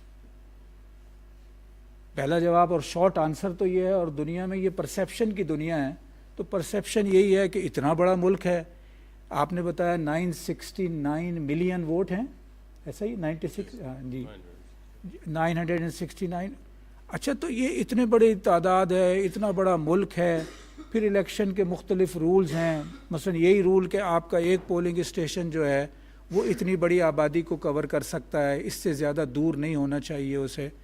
تو یہ ساری چیزیں جو ہیں یہ بڑی جینوئن ریزنز کہلائیں گی. لیکن اسی ہندوستان میں, اسی انڈیا میں تو پہلے سارے الیکشنز میں تو اس طرح فیزز نہیں ہوتے رہے. پہلا الیکشن بہت بڑا تھا, کئی مہینوں پر مشتمل تھا, لیکن اس کے بعد کے الیکشنز کی طرف اگر آپ جائیں تو معلوم یہ ہوگا کہ بہت سارے الیکشنز ایسے ہیں جو 2 دن میں اور 3 دن میں ہوتے رہے ہیں. یہ جو پروسیس ہے اگر آپ دیکھیں تو یہ تو فیز والا جو ہے یہ 2004 سے شروع ہوا گیا ہے, اور 2004 سے بھی جو ہے جیسا کہ یہاں بعض دوستوں نے بتایا کہ یہ لانگسٹ تھا, 44 دن کا, 7 فیزز اور 44 دن. اور اس میں شاید یہ بھی آپ کو معلوم ہو کہ ایک ایک اسٹیٹ جو ہے اس کو بھی بعض اوقات ڈیوائیڈ کیا گیا ہے کہ ایک دن میں الیکشن نہیں ہوگا. تو کیا یہ جو سارے دلائل اس اعتبار سے پیش کیے جاتے ہیں اس کو بالکل فیس ویلیو پہ لے لیا جائے؟ سچی بات یہ سوال ہی نہیں اٹھتا اب, اس لیے کہ یہ ایک پرسیپشن بن گیا ہے کہ اتنا بڑا ملک ہے تو اس میں تو یہ ایک مجبوری ہے کہ اس طرح سے کیا جائے. حالانکہ جیسے میں نے کہا کہ اسی بڑے ملک میں پہلے تو نہیں ہوتا رہا. خود جو لاسٹ ٹائم ہوا جب 2019 تھا اس وقت تو فیزز کی ایک جسٹیفیکیشن یہ دی گئی کہ چونکہ کووڈ ہے اور اس کووڈ میں انتظامات میں زیادہ بڑا مسئلہ ہوگا, لیکن یہ کہ اب تو کووڈ بھی نہیں ہے. اور جیسا کہ میں نے کہا پہلے اسی بڑے ملک میں, تو میرے خیال سے اس میں یعنی جو مین ایشو ہے جس کی جانب اشارہ کیا کوالٹی ورسز کوانٹٹی کے حوالے سے بھی, وہ یہ ہے کہ ہم انڈیا کے اس الیکشن کو بھی اور آنے والی انڈین پولیٹکس کو بھی کانٹیکسچولائز ضرور کریں اور اس میں دیکھیں کہ یعنی کیا کچھ کس طرح ہو رہا ہے اور کیوں ہو رہا ہے, تو وہ ہمیں زیادہ ہیلپ فل ہوگا آگے کی اسٹڈیز میں. تو یہ جو لیول پلینگ فیلڈ کے حوالے سے میں نے یہ پہلے ذکر کیا آپ کو 7 فیزز کا, اس کا ایک آؤٹ کم تو یہی ہے کہ یہ پرسیپشن اور ری انفورس ہوتا ہے. جب پورے 1.5 مہینے تک, اس مرتبہ 44 دن تھے, تو پورے 1.5 مہینے تک دنیا کا کیمرہ فوکس رہے, روزانہ کی خبروں کا یہ بڑا عنوان رہے, تو نیچرلی یہ چیز کہ انڈیا ایک وہ جو لارجسٹ ڈیموکریسی کہتے ہیں, تو اس لارجسٹ ڈیموکریسی کی ایک فارم ہے اور ایک سبسٹنس ہے. تو اگر سبسٹنس کو ہائی لائٹ ہم کر سکیں گے تو فارم کے ساتھ ساتھ تو میرے خیال سے بہتر ہوگا.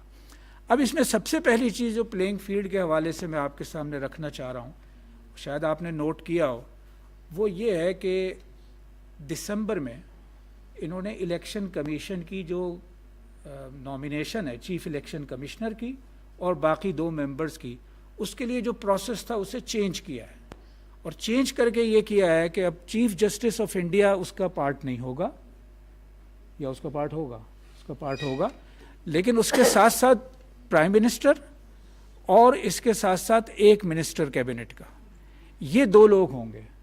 تو اگر یہ 3 لوگوں کا پینل جو ہے یہ کرے گا تو آپ اس میں سمجھ سکتے ہیں کہ ایگزیکٹو کی اس میں پارٹیسپیشن کتنی ہو گئی.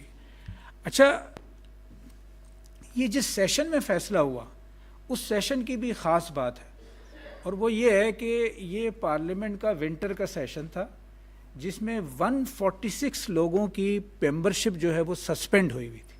146, 100 کی لوک سبھا میں اور 46 کی راجیہ سبھا میں.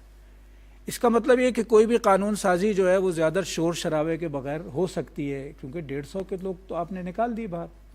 اور ظاہر ہے کہ یہ ہوا اس ونٹر سیشن میں, اور اس کے بعد اس کے نتیجے میں جو کمپوزیشن ہو سکتی ہے وہ آپ اس کو یعنی اندازہ کر سکتے ہیں.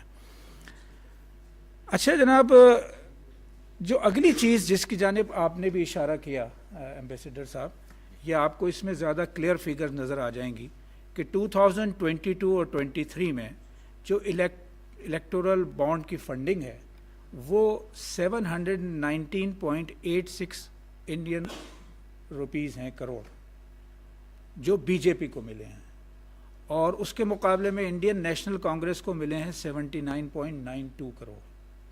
یہ کوئی 10% بنتے ہیں جو بی جے پی کو ملے ہیں.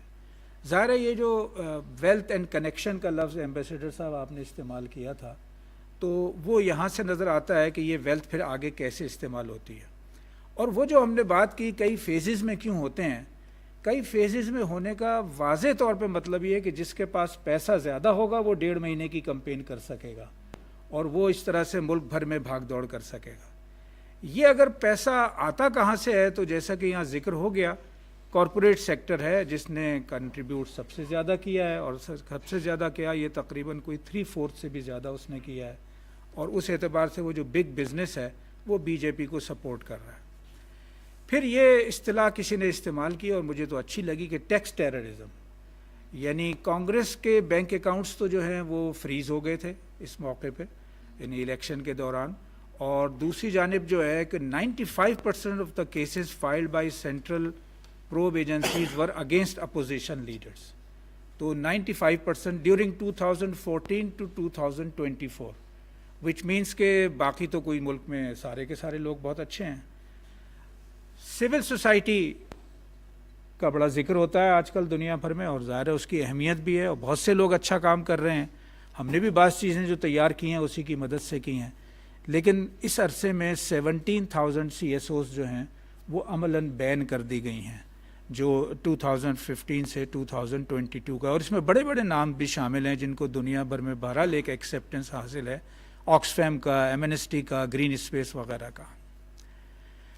میڈیا ٹیک اوور, اس کے بارے میں بھی ظاہر ہے بات کچھ نہ کچھ ہو گئی ہے, لیکن یہ بھی شاید نوٹ کرنے کے قابل ہے, یہ بھی میڈیا ہی کی ایک ڈائمنشن ہے کہ الیکشن سے کچھ پہلے کم از کم 10 فلمیں ایسی ریلیز ہوئی ہیں کہ جس میں یعنی ایمپلیفائی کیا ہے مودی کے پولیٹیکل ایجنڈے کو, اور ظاہر فلم تو ایک بہت اچھا میڈیا ہے.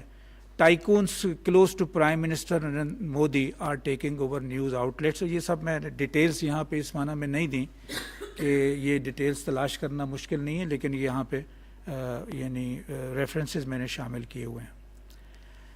یہ اہم ترین چیز ہے جو میں چاہتا ہوں کہ یہ کانٹیکسچولائز ہم کر رہے ہیں اور پلینگ فیلڈ کو ہم دیکھ رہے ہیں. یہ تو ویسے فرنٹ لائن کی رپورٹ ہے 2019 کی, اور یہ رپورٹ یہ کہتی ہے کہ names of 12 crore Indians were missing from the electoral rolls of which 3 crore were Muslims. یہ بڑی اہم بات ہے. اچھا, لیکن یہ 2019 کی ہے, تو آئیے ذرا دیکھیں 2024 میں کیا ہوا ہے. یہ میرٹھ کی ایک کانسٹیٹوئنسی ہے, اور یہ آپ نے نیوز لانڈرنگ یہ ایک ویب سائٹ ہے, ایک ادارہ ہے جس نے یہ کام کیا ہے. یہ تو اس نے نکالا ہے کہ بہت ساری ایسی کانسٹیٹیوئنسیز ہیں کہ جس میں الیکشن سے پہلے بی جے پی نے ووٹ ڈیلیٹ کرائے ہیں. اچھا, یہ انڈیا میں قانون میں یہ ہے کہ کسی بھی کانسٹیٹیوئنسی کا اگر آپ خود کرانا چاہیں تو وہ تو ایک علیحدہ بات ہے, لیکن کسی بھی کانسٹیٹیوئنسی کا کوئی ایک ووٹر جا کے کسی بھی ووٹر کا ووٹ کینسل کرنے کی درخواست دے سکتا ہے. پھر اس پہ چیکس اینڈ بیلنسز ہیں, لیکن الیکشن کمیشن اگر جانبداری سے کام کر رہا ہو یا اس کا عملہ جانبداری سے کام کر رہا ہو تو یہ جو چیکس اینڈ بیلنسز ہیں یہ ناکارہ ہو جاتے ہیں, چونکہ اس کے اندر گنجائش موجود ہے. تو اب یہ ایک وہ کانسٹیٹیوئنسی ہے میرٹھ کی کہ جس میں 61,365 ووٹس جو ہیں وہ ڈیلیٹ کروائے گئے, 61,365 ووٹ, اور یہاں بی جے پی جیتی ہے 10,585 ووٹوں سے. تو ایسی کئی کانسٹیٹیوئنسیز ہیں جس کے بارے میں یہ تفصیل ہمیں مل جاتی ہے. یہ نیوز لانڈری والوں ہی کی تفصیل ہے جو انہوں نے بتائی ہے. B J P won Meerut with thin margins, its two booths have 27% fake voters. تو ایک جانب آپ ان لوگوں کے ووٹ کو ڈیلیٹ کروائیں کہ جو آپ کے نہیں ہیں, اور دوسری جانب آپ ان لوگوں کے ووٹ ایڈ کروائیں جو فیک ایک طرح سے پرسنالٹیز ہو سکتی ہیں. یہ سارا کام الیکشن سے پہلے ظاہر ہوتا رہا ہے. یہ بھی اسی تفصیل میں ہے کہ جس میں ووٹوں کی یہ ڈیلیشن اور ووٹوں کا اضافہ کرنے کا کام کیا گیا.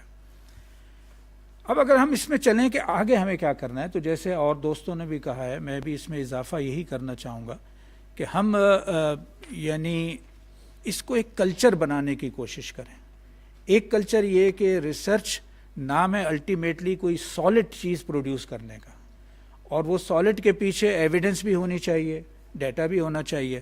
اور پھر دوسری جانب یہ ہے کہ ہمارے جو کنسرن ہیں, ہمارے جو مسائل ہیں, فارن پالیسی ریلیٹڈ ہوں, اسٹریٹجک افیئر سے ریلیٹڈ ہوں, اور انڈیا کے ساتھ تو بہت ساری چیزیں اس معنی میں ریلیٹڈ ہیں, تو پھر اس کو ایک ایجنڈے کا آغاز سمجھنا چاہیے. ہم اس سے آگے اس پہ, اور انڈیا اسٹڈی سینٹر ظاہر ہے ایگزسٹ کرتا ہے اسی کام کے لیے, تو مجھے امید ہے کہ ہم اس کو آگے بڑھانے میں کامیاب ہوں گے. اور یہ ایک بیس لائن ہے جو ہم نے کی ہے. اس کے اندر خود جو آبجیکٹیوز بیان کیے گئے ہیں ان میں سے ہر آبجیکٹیو کا یہ تقاضا ہے کہ اس پہ کافی کام کیا جائے. باقی ڈیٹا کے بارے میں وہ جوک مجھے یاد دلا دینا چاہیے, آپ سب کو معلوم ہے میں تو اردو میں تقریر کر رہا ہوں اور جان بوجھ کے کر رہا ہوں. اگلے روز میں نے اپری کے ایک پروگرام میں پالیٹکس اینڈ گورننس ان پاکستان اس موضوع پہ بات کر رہا تھا, تو وہاں پہ میں نے بتایا کہ ہماری جو گورننس کا سب سے بڑا مسئلہ ہے وہ یہ ہے کہ ہماری پالیٹکس اردو میں ہے اور گورننس انگلش میں ہے. تو میں تو ایسے ہر موقع کو جہاں پاکستانی ہی موجود ہیں اسی کے لیے استعمال کرتا ہوں. تو ڈیٹا کے بارے میں یہ آپ نے سنا وہی ہے کہ اس کی 3 قسمیں ہوتی ہیں. ایک ہوتا ہے کہ اعداد و شمار, اور دوسرا ہوتا ہے جھوٹ, اور تیسرا ہوتا ہے سفید جھوٹ. تو اب جب آپ اس میدان میں آتے ہیں تو یہاں ظاہر ہے کہ اگر سالڈ ڈیٹا نہیں ہوگا تو پھر ہم اس کی بنیاد پہ کوئی اپنی کریڈیبلٹی قائم نہیں کر سکیں گے. تو اس کیس میں تو سالڈ ڈیٹا ہے, لیکن اس کو ایک کلچر بنانے کی ضرورت ہے کہ ہم اس سے آگے بڑھ کے اسے کلچر بنا رہے ہوں. میرا خیال ہے کہ میں ٹائم کو سامنے رکھتے ہوئے یہیں اسے کلوز کرتا ہوں.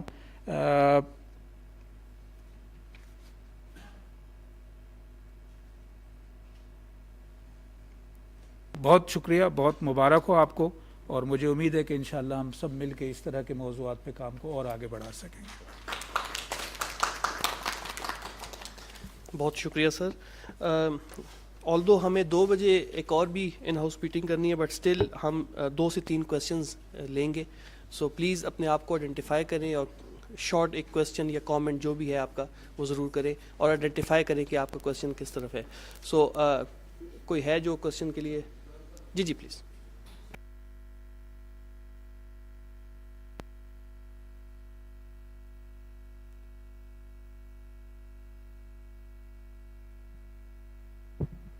Ji, Assalamu alaikum. My name is Hassan Gilani, working with Pakistan Television as a reporter. My question is addressed to Khalid Sab. Khalid Sab, to what extent do you think that the mantra of the hate speech by Modi prior to the Indian elections led to paving way for his party coming back to power? That's one question. And to you, Ambassador Suhail, now that we are seeing BJP back in power, we have seen that over the last several years the composite dialogue or the peace process between India and Pakistan has been at a complete standstill. Now the same party back in power, do you believe that the same status quo is going to continue for the coming years with India Pakistan not talking to each other? Thank you so much. اور کسی نے کوئی question کرنا ہو؟ Okay, بہت بہت شکریہ جی. طیبہ please.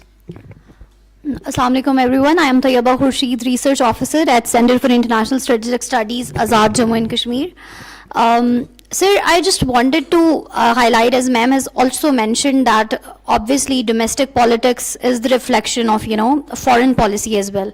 So looking at these variables, especially the role of minorities, and we have also seen that India is targeting the dissident voices outside as well, the minorities. So how do you see that all these variables will impact the foreign policy dynamics in contrast to, United States, Canada and Pakistan assertions regarding, India's assassination plots to the dissident voices and minorities that are living outside India?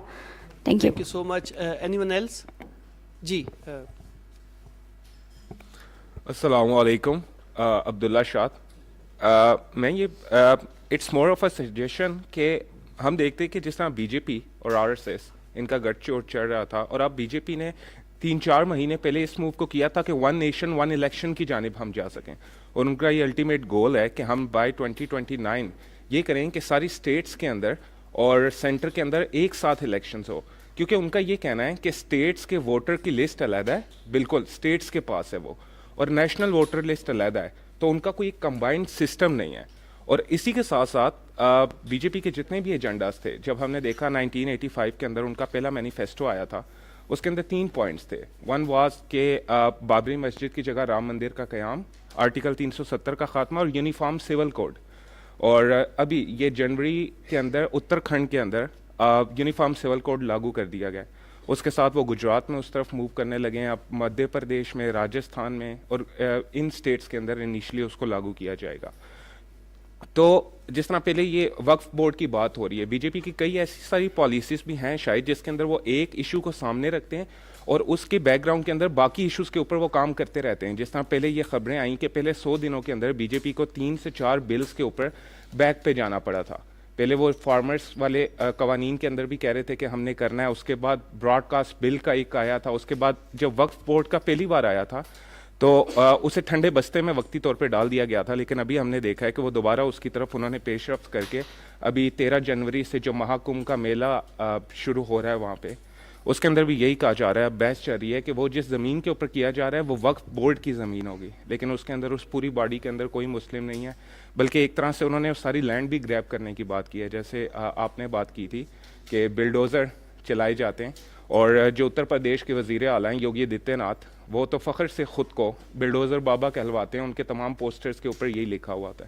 تو I guess آگے جا کے ہمیں اس کے اوپر بھی کام کرنا پڑے گا کہ اگر 1 نیشن 1 الیکشن کی جانب واقعی چلا جاتا ہے انڈیا, تو بی جے پی جب تک بھی رہتی ہے یا کانگریس یا کوئی بھی, کیونکہ ابھی یہ ہوتا ہے کہ ہر سال 5 سے 7 انڈین اسٹیٹس کے اندر الیکشنز ہو رہے ہوتے ہیں, اور وہ ان کے ہاں سال کے 12 مہینے الیکشن کی ایک فضا بنی رہتی ہے, الیکشن الیکشن الیکشن.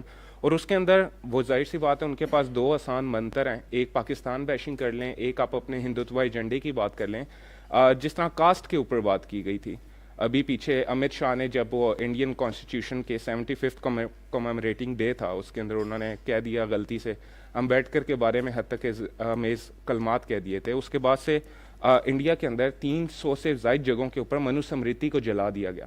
منو سمرتی کو جلا دیا گیا تو دوسری طرف جو امبیڈکرائٹس تھے ان کے اندر اور منوازم کے اندر ایک آئیڈیالوجیکل وار ہم نے دیکھی سوشل میڈیا کے اوپر, اکیڈیمیا کے اندر, نیوز کے اندر. اور آپ کیا سمجھتے ہیں کہ جب آنے والے دنوں کے اندر, ابھی اس کے اوپر یقیناً کام کیا جائے گا کہ 1 نیشن 1 الیکشن کا جو ایجنڈا ہے بی جے پی کا, آر ایس ایس کا, وہ اس کو کتنی صورت کے ساتھ اس کے اوپر وہ کام کر پائیں گے؟ بہت بہت شکریہ.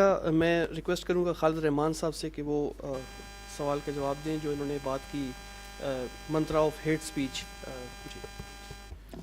اچھا, مجھے موقع مل گیا تو میں پہلے تو کریکشن کر دوں, میں اس وقت تھوڑا کنفیوز بھی ہوا تھا. چیف جسٹس آف انڈیا جو ہے وہ اس قانون سے پہلے پارٹ ہوتا تھا چیف الیکشن کمشنر کی تقرری. تبدیلی انہوں نے یہ کی ہے کہ پرائم منسٹر, کیبنٹ کا ایک منسٹر, اور تیسرا اپوزیشن کا لیڈر. اور اگر اپوزیشن کا لیڈر نہ ہو, چونکہ کچھ عرصے وہاں کی پارلیمنٹ میں یہ بھی رہا ہے, تو پھر اس صورت میں کوئی majority party of the opposition, اس کا لیڈر جو ہے وہ اس میں شامل ہو جائے گا. تو اب جو یہ 3 ممبر کی کمیٹی ہے اس میں ایک اپوزیشن ممبر ہے اور 2 ظاہر ہے پرائم منسٹر. اس کے بعد آپ سمجھ لیجئے کہ جو چیف الیکشن کمشنر اور اس کی باقی ٹیم اپوائنٹ ہوگی تو وہ کیسی ہوگی. جہاں تک دیکھیے, یعنی میرا خیال ہے اسما نے بھی اس جانب اشارہ کیا تھا کہ ہمارے یہاں بی جے پی اور کانگریس کے کمپیریزن میں ہم کانگریس کو کسی حد تک ذرا نہیں چھیڑتے, زیادہ لینینٹ مارکنگ کرتے ہیں, لیکن میرا خیال ہے ہمیں اسی نے نقصان پہنچایا ہے کہ ہم نے انڈیا کو اس طرح نہیں سمجھا. ظاہر ہے پاکستان کی جنگیں ہوئی ہیں وہ تو کانگریس کے دور میں ہوئی ہیں. یہ ڈس انفو لیب کا انہوں نے ذکر کیا, وہ تو 2005 میں بنی تھی, یعنی جو سارا کا سارا سسٹم انڈیا نے بنایا وہ تو کانگریس کا دور تھا. بابری مسجد پہ یعنی تالا بھی لگا تو کانگریس کے دور میں لگا, اس کو گرایا گیا تو وہ بھی کانگریس کے دور میں گرایا گیا. اس کے بارے میں کوئی فیصلہ عدالتوں نے نہیں کیا, تو یہ سارا کانگریس کے ادوار ہیں. اس لیے ہمیں اس غلط فہمی میں نہیں رہنا چاہیے کہ جو انڈیا کا اسٹریٹجک کلچر ہے اس کی روشنی میں وہاں کی جو اس نوعیت کی پارٹیاں ہیں وہ کوئی آپس میں ایک دوسرے کے ساتھ کوئی لڑائی کریں گی جینونلی, اور وہ ایک دوسرے سے بالکل مختلف ہوں گی. ظاہر ہے بی جے پی کے دور میں یہ ہو گیا ہے کہ جو چیز پہلے بہت ووکلی نہیں کہی جا سکتی تھی وہ بی جے پی نے ووکل کر دیا. بلکہ بی جے پی کے بارے میں تو یہ بات بالکل درست ہے کہ اس نے پہلا الیکشن, دوسرا الیکشن, اس سب میں پاکستان کو بہت ہائی لائٹ کر کے کیا ہے. اس دفعہ 400 پار کے پیچھے بھی ظاہر ہے پاکستان تو ان کا ایک مستقل طور پہ ٹارگٹ ہے. لیکن دوسری جانب یہ ہے کہ جو اس ساری, جس کی جانب ہم نے اشارہ بھی کیا گفتگو میں, اس ساری کوشش کے باوجود وہ 400 پار کا نعرہ پار نہیں کر سکے, کیونکہ ہر چیز کی ایک لمٹ ہے. تو میرے خیال سے تو وہ لمٹ آ گئی ہے کہ بی جے پی ایگزسٹ بھی کرے گی, بی جے پی اپنے پروگرام کے مطابق آگے بھی بڑھے گی, گراس روٹس پہ اس نے اتنی اسٹرانگ فاؤنڈیشن بنا لی ہے کہ وہ کوئی بہت بڑی اکثریت نہ بھی ہو تب بھی وہ ایشوز پہ اس کا انفلوئنس برقرار رہے گا. تو اس معنی میں بی جے پی کو آپ رول آؤٹ تو نہ کریں کہ وہ کوئی بڑی فورس نہیں ہوگی, لیکن میرے خیال سے اس نے اپنا میکسیمم دیکھ لیا ہے, اور وہ 2 مرتبہ جو میجورٹی کے ساتھ آ چکے, اب تیسری مرتبہ انہوں نے لوز کیا ہے. آگے جس طرح ہوتا ہے الیکشن کی پالیٹکس میں کہ اگر کوئی دوسرا ایمرج نہیں ہوتا اور کوئی دوسرا جو ہے وہ یعنی اپنی غلطیوں سے پیچھے چلا جائے تو پھر پہلے والے کو آنے کا موقع ملتا ہے. اور یہ ظاہر کرائسس ہے. راہل گاندھی بھی جیسے یہاں بات آ گئی کہ ایک ڈائناسٹک فگر ہے, تو آج تک کانگریس کو یعنی یہ ممکن نہیں ہو سکا کہ وہ کوئی ریئلی پاپولر لوگ لے کے آنے میں کامیاب ہو جائیں. تو آلٹرنیٹ لیڈرشپ کا مسئلہ ظاہر ہے یہ انڈیا میں ہے, اور مودی کی شکل میں یہ بی جے پی کا بھی مسئلہ ہے, کیونکہ مودی نے جتنی پاپولیرٹی حاصل کر لی فار ویریس ریزنس, اس کی اپنی ظاہر پرسنل خوبیاں بھی ہوں گی کچھ نہ کچھ, لیکن یہ کہ پورے نیشن وائڈ کسی کو اتنی سپورٹ حاصل ہو ایز این انڈیویجول, یہ ان کے لیے بھی ایک چیلنج رہے گا میرے خیال سے. بہت شکریہ ambassador Sohail. You have for your question, there is about the future of India-Pakistan relations, then there is a question about the one nation, one election as well. So over to you, sir. Thank you so much. اگر آپ یہ دیکھیں 2014 سے جو be J پی برسر اقتدار آئی, اس نے خاص ٹریجیکٹری فالو کی ہے پاکستان انڈیا ریلیشنز کے بارے میں, اور میں اس کی 5-6 چیزیں آپ کو گنواؤں. ایک تو یہ کہ اس تقریباً 10 سے 11 سال کے عرصے میں کوئی اسٹرکچر ڈائلاگ نہیں ہو سکا جو فارن سیکرٹری لیول پہ ہوتا تھا یا دونوں ملکوں کے درمیان ایک کمپوزٹ ڈائلاگ کا ایک پورا ایجنڈا ہوتا تھا, وہ ختم ہو گیا. دوسری بات, ایک کمپلیٹ ریفیوزل ہے to acknowledge Jammu and Kashmir as a dispute and to include it into any discussions between Pakistan and India. Third یہ ہے کہ زیادہ سے زیادہ ایمفسس ہے کائنیٹک ایکشنز کے اوپر, جس میں آپ دیکھتے ہیں کہ جو سو کالڈ سرجیکل اسٹرائکس کا ڈرامہ, اور پھر اس کے بعد ایئر اسٹرائک آفٹر بالاکوٹ کے نام. تیسری بات یہ ہے کہ ایک بہت ہی انٹینس آرکسٹریٹڈ سمیئر کیمپین اگینسٹ پاکستان, جس کی ایک ریفلیکشن ڈس انفو لیب کی اس حوالے سے بھی آئی کہ پاکستان کو پوری دنیا میں مس ریپرزینٹ کرنے کا بہت ہی ایک خاص طریقے سے. پھر ایک اپ گریڈیشن ہے of their proxy war inside Pakistan, جس میں نہ صرف یہ کہ ڈسیڈنٹ ایلیمنٹس کو سپورٹ اور پروموٹ کرنا, بلکہ پاکستان کے سوئل پر اسیسینیشنز بھی کرنا. Then efforts to hurt Pakistan economic interest, تو پاکستان کو کوشش کرنا کہ اس کو ایف اے ٹی ایف کی بلیک لسٹ پہ ڈال دیا جائے, ای یو کو جا کے ایڈوکیٹ کرنا کہ ان کو جی ایس پی پلس کے اسٹیٹس سے ہٹایا جائے, and things like that. And then over securitization and weaponization of things from trade to sports. یہ ساری چیزیں ایک خاص قسم کا مائنڈ سیٹ آپ کو وہ کر رہی ہیں, جس میں ایک خیال ہے کہ ہم ایک مسکولر پالیسی پاکستان کے خلاف اپنائیں اور اس سے پاکستان کو اس کا کوٹ اینڈ کوٹ بیہیویئر چینج کرنے پہ مجبور کریں, کوئرشن کریں. یہ بھی ایک خام خیالی ہے, اور پاکستان نے بڑی فرمنس کے ساتھ اس کا جواب دیا ہے. اب یہ تیسری ٹرم میں جب آئے ہیں تو مجھے نہیں لگتا کہ جب تک یہ اپنی ساری پالیسی کو پر نظر ثانی نہیں کرتے ہیں کوئی پیش رفت کا امکان ہے. میری ذاتی رائے میں پاکستان کے لیے ضروری ہے کہ جو اس نے اصولی موقف اختیار کیا ہے وہ اس پہ کار بند رہے. مذاکرات کا دروازہ ہمیشہ کھلا رہنا چاہیے, اور پاکستان نے ان پچھلے 6-7 سالوں میں خاص طور پہ 2019 کے بعد سے کبھی بھی مذاکرات سے انکار نہیں کیا, لیکن ساتھ ساتھ اس بات پر زور دیا ہے کہ جو ہمارے حل طلب, تصفیہ طلب تنازعات ہیں ان کے اوپر لازماً بات چیت ہونی چاہیے, اور جہاں جہاں پر بھی ہم پیش رفت کر سکتے ہیں وہ کریں. لیکن اس میں چونکہ ہندوستان کے اقدامات کی وجہ سے یہ صورتحال پیدا ہوئی ہے, لہٰذا اونس بھی ہندوستان پر ہے کہ وہ ایسے اقدامات کرے جس سے ایک انیبلنگ انوائرمنٹ کریٹ ہو سکے. تو جب تک وہ نہیں ہوتا تب تک ہمیں صبر کے ساتھ، جس کو کہتے ہیں اسٹریٹجک پیشنس کے ساتھ کام کرنا چاہیے. اور دوسری بات یہ کہ ہمیں احتراز کرنا چاہیے کہ ہم کسی بھی قسم کی یک طرفہ کنسیشن دیں. یہ سسٹینیبل نہیں ہے اور اس کی پبلک سپورٹ بھی نہیں ہوگی.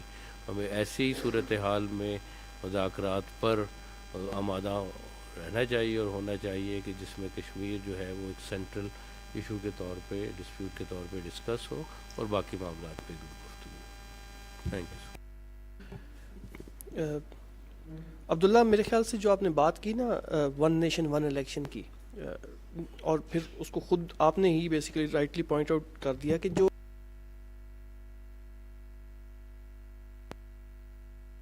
جو پولیٹیکل فیکٹر تھا ہندوتوا آئیڈیالوجی کا، وہ ارلی 80s میں یا 90s میں اور ایون آن ورڈز وہ 3 نعروں پہ تھا: رام ٹیمپل، 370 اور یہ جو ہے یونیفارم سول کوڈ. آپ اس میں سے دیکھیں تو رام ٹیمپل انہوں نے اچیو کر لیا، 370 بھی انہوں نے اچیو کر لیا. جو یونیفارم سول کوڈ ہے موسٹ لائکلی وہ اس ٹرم میں وہ کمپلیٹ کر لیں گے. ایز اے ریسرچر ہمیں اب سوچنا ہے کہ نیکسٹ ورژن آف ہندوتوا کیا ہوگا، جو ہندوتوا 2.0 ہے، اور اس میں وہ کس طرح کے نعرے لے کے آئیں گے اور کس طرح کے جو پروجیکٹس ہیں وہ یوز کریں گے. موسٹ پروبیبلی ابھی انہوں نے 2 مساجد آئیڈینٹیفائی کی ہیں، اور اس کے علاوہ مجھے لگ رہا ہے کہ شاید یہ ون نیشن ون الیکشن کو بھی اسی کانٹیکسٹ میں یوز کر رہے ہیں. بٹ اگین یہ ریسرچ کے لیے آئی تھنک ایک بہت اچھا کویشچن ہے کہ ہندوتوا 2.0 نیکسٹ ورژن جو ہے وہ کیسا ہوگا، کیونکہ آبویسلی انہوں نے وہاں پہ پالیٹکس اپنی سسٹین بھی کرنی ہے اور آگے بھی لے کے جانی ہے. میں نیکسٹ کویشچن کے لیے جاؤں گا ڈاکٹر آسمہ شاہ کے خواجہ. آپ نے بات کی ڈومیسٹک پالیٹکس کی impact on foreign policy as well. تو طیبہ کا بھی ایک کویشچن تھا about this U S and Canada جو ایکسٹرا جوڈیشل کلنگز ہو رہی ہیں وہاں پہ، تو آپ اس کو کیسے ذرا ریلیٹ کریں گی ڈومیسٹک پالیٹکس کے ساتھ؟ تو اس کے حوالے سے تھوڑا ہمیں بتائیے گا. ڈومیسٹک پالیٹکس کے ساتھ یہ ایسے ریلیٹیبل ہے کہ آف کورس بی جے پی ایک الیکٹورل پولیٹیکل ایجنڈا دے کے پاور میں آئی ہے، and that agenda is supremacy of Hindutva. Be J P always criticized Congress for being bit too polite or diplomatic while dealing or advocating India's stance at international forums. So then اس کے بعد and BJP criticized Congress response after in 2008 on Khalistan and all those things. So domestic vote bank کو satisfy کرنے کے لیے اور مودی کا یہ God والا ماچو امیج، بیکاز اگر ہم اور لینگویج میں بات یہ کریں تو بی جے پی کی politics is a chauvinist politics. That politics is as آپ کی رپورٹ میں بھی ہم ایک تو میجورٹیرینزم کی پالیٹکس ہے اور ضرورت سے زیادہ مردانگی کی پالیٹکس ہے. When you see the statements of the leaders of B J P, دو statements are misogynist as per contemporary understanding. تو اس کو ڈیمانسٹریٹ کرنے کے لیے انڈیا کی outreach to kill their enemies اور supposed enemies on foreign soil is a symbol of strength for them. It is not some, جس طرح ایک کرمنل مائنڈیڈ جو بندہ ہوتا ہے اس کے لیے کسی کو قتل کرنا، یا اگر کوئی روگ ایلیمنٹ ہوتے ہیں ان کے لیے کسی کو قتل کرنا از اے سائن آف اسٹرینتھ. یہ بتانے کی کا ہوتا ہے کہ ہم موجود ہیں and we are doing this. So ایک قانون پسند شہری کے لیے کسی کو قتل کرنا is impossible. That is against the values, یا چاہے humanity who, legal who. So be J P behaved like assassinated more than 20. ایک فگر آ رہی ہے 11 کی اور ایک فگر آ رہی ہے more than 20 people across the globe.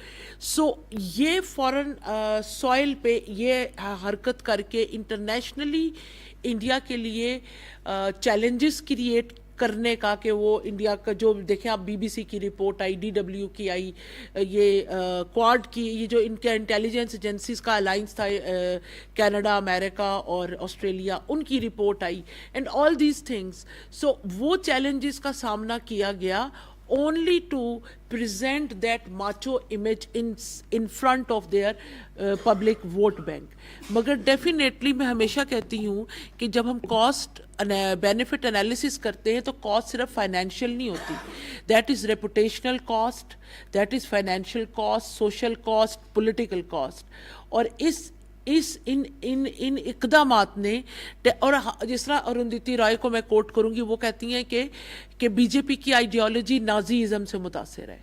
और अगर जब आप नाजीज़म पे जाएं, आप इज़राइल के पॉलिसी से उन्होंने सीखा है कि जिस तरह इज़राइल ने फ़लस्तीनियों को दबाया, कश्मीरियों को कैसे दबाना है.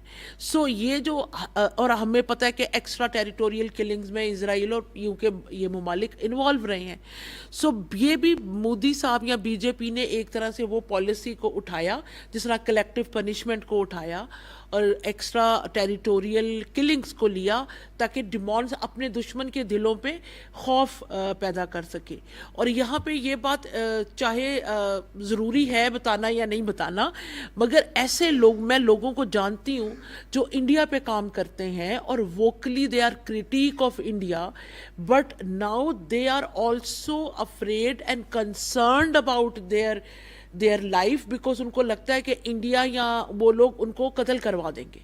सो दिस टेरर, और इसको हम क्या कह सकते हैं बड़े आसान अल्फाज में, स्टेट स्पॉन्सर टेररिज्म. और इस दहशत गर्दी के ज़रिए उन्होंने भारत के तमाम नाकदीन को अपनी आवाज़ धीमी रखने या बंद करने पे मजबूर कर दिया है. So this is the biggest reality. मैंने पाकिस्तान में ऐसे मैं लोगों से मिली हूँ जिनको ये ख़तरा है कि क्योंकि वो भारत के पॉलिसीज़ के नाकिद हैं तो ये चीज़ उनकी जान के लिए ख़तरे. तो ये जो फियर क्रिएट किया है, तो बीजेपी को जब हम डोमेस्टिकली देखते हैं, they rule by the fear, creating fear among their minorities. So same thing, creating fear among their critics. आपको अगर याद हो तो बीजेपी के पहले दौरे हुकूमत में बीजेपी की एक नाकिद थी, बहुत बड़ी भारत की जर्नलिस्ट, जो गवा में रहती थी और उनका कत्ल हुआ था. और आपको ये भी मैं बताऊंगी कि भारत इस टाइम रिपोर्टर्स विदाउट बॉर्डर्स के इंडेक्स के मुताबिक दुनिया में कि उन मुल्क में ममालिक में शामिल है जहाँ जर्नलिस्ट की ज़िंदगी सबसे ज़्यादा ख़तरे में है. अभी हमें पता है, अभी पिछले दिनों वो जो एक जर्नलिस्ट जो करप्शन पे काम कर रहा था उसको मार दिया गया. So Bharat ruling through fear is the mantra of BJP, one liner. और अगर हम बीजेपी का हिंदुत्व 2.0 पे जाएंगे, अगेन जब अनफॉर्चुनेटली मैंने रामायण पढ़ी because of for one of my assignments, तो एक चीज़ जो हम उससे अखज़ कर सकते हैं वो ये है कि अपने दुश्मन को सिर्फ कत्ल ना करो, उसको नीस्तो नाबूद कर दो. I read the English translation, not in the original text, मगर ये नीस्तो, अब 2.0 नीस्तो नाबूद करने पे फोकस ज़्यादा करेगा और दुश्मन की सफ़ों में इंतशार पैदा करो. और जंग तब लड़ो जब दुश्मन को इन तमाम हरबों से बिल्कुल ही डोसाइल बना चुके हो, नाकारा. So this would be the 2.0. Thank you so much. This comes to end of the event. I thank all the speakers and keynote speaker for their presence and their valuable remarks. Now I request our keynote speaker, DG ISSI speakers and team ISC to join us for a group photo and the launch of the report, followed by a refreshment. So once again, thank you so much.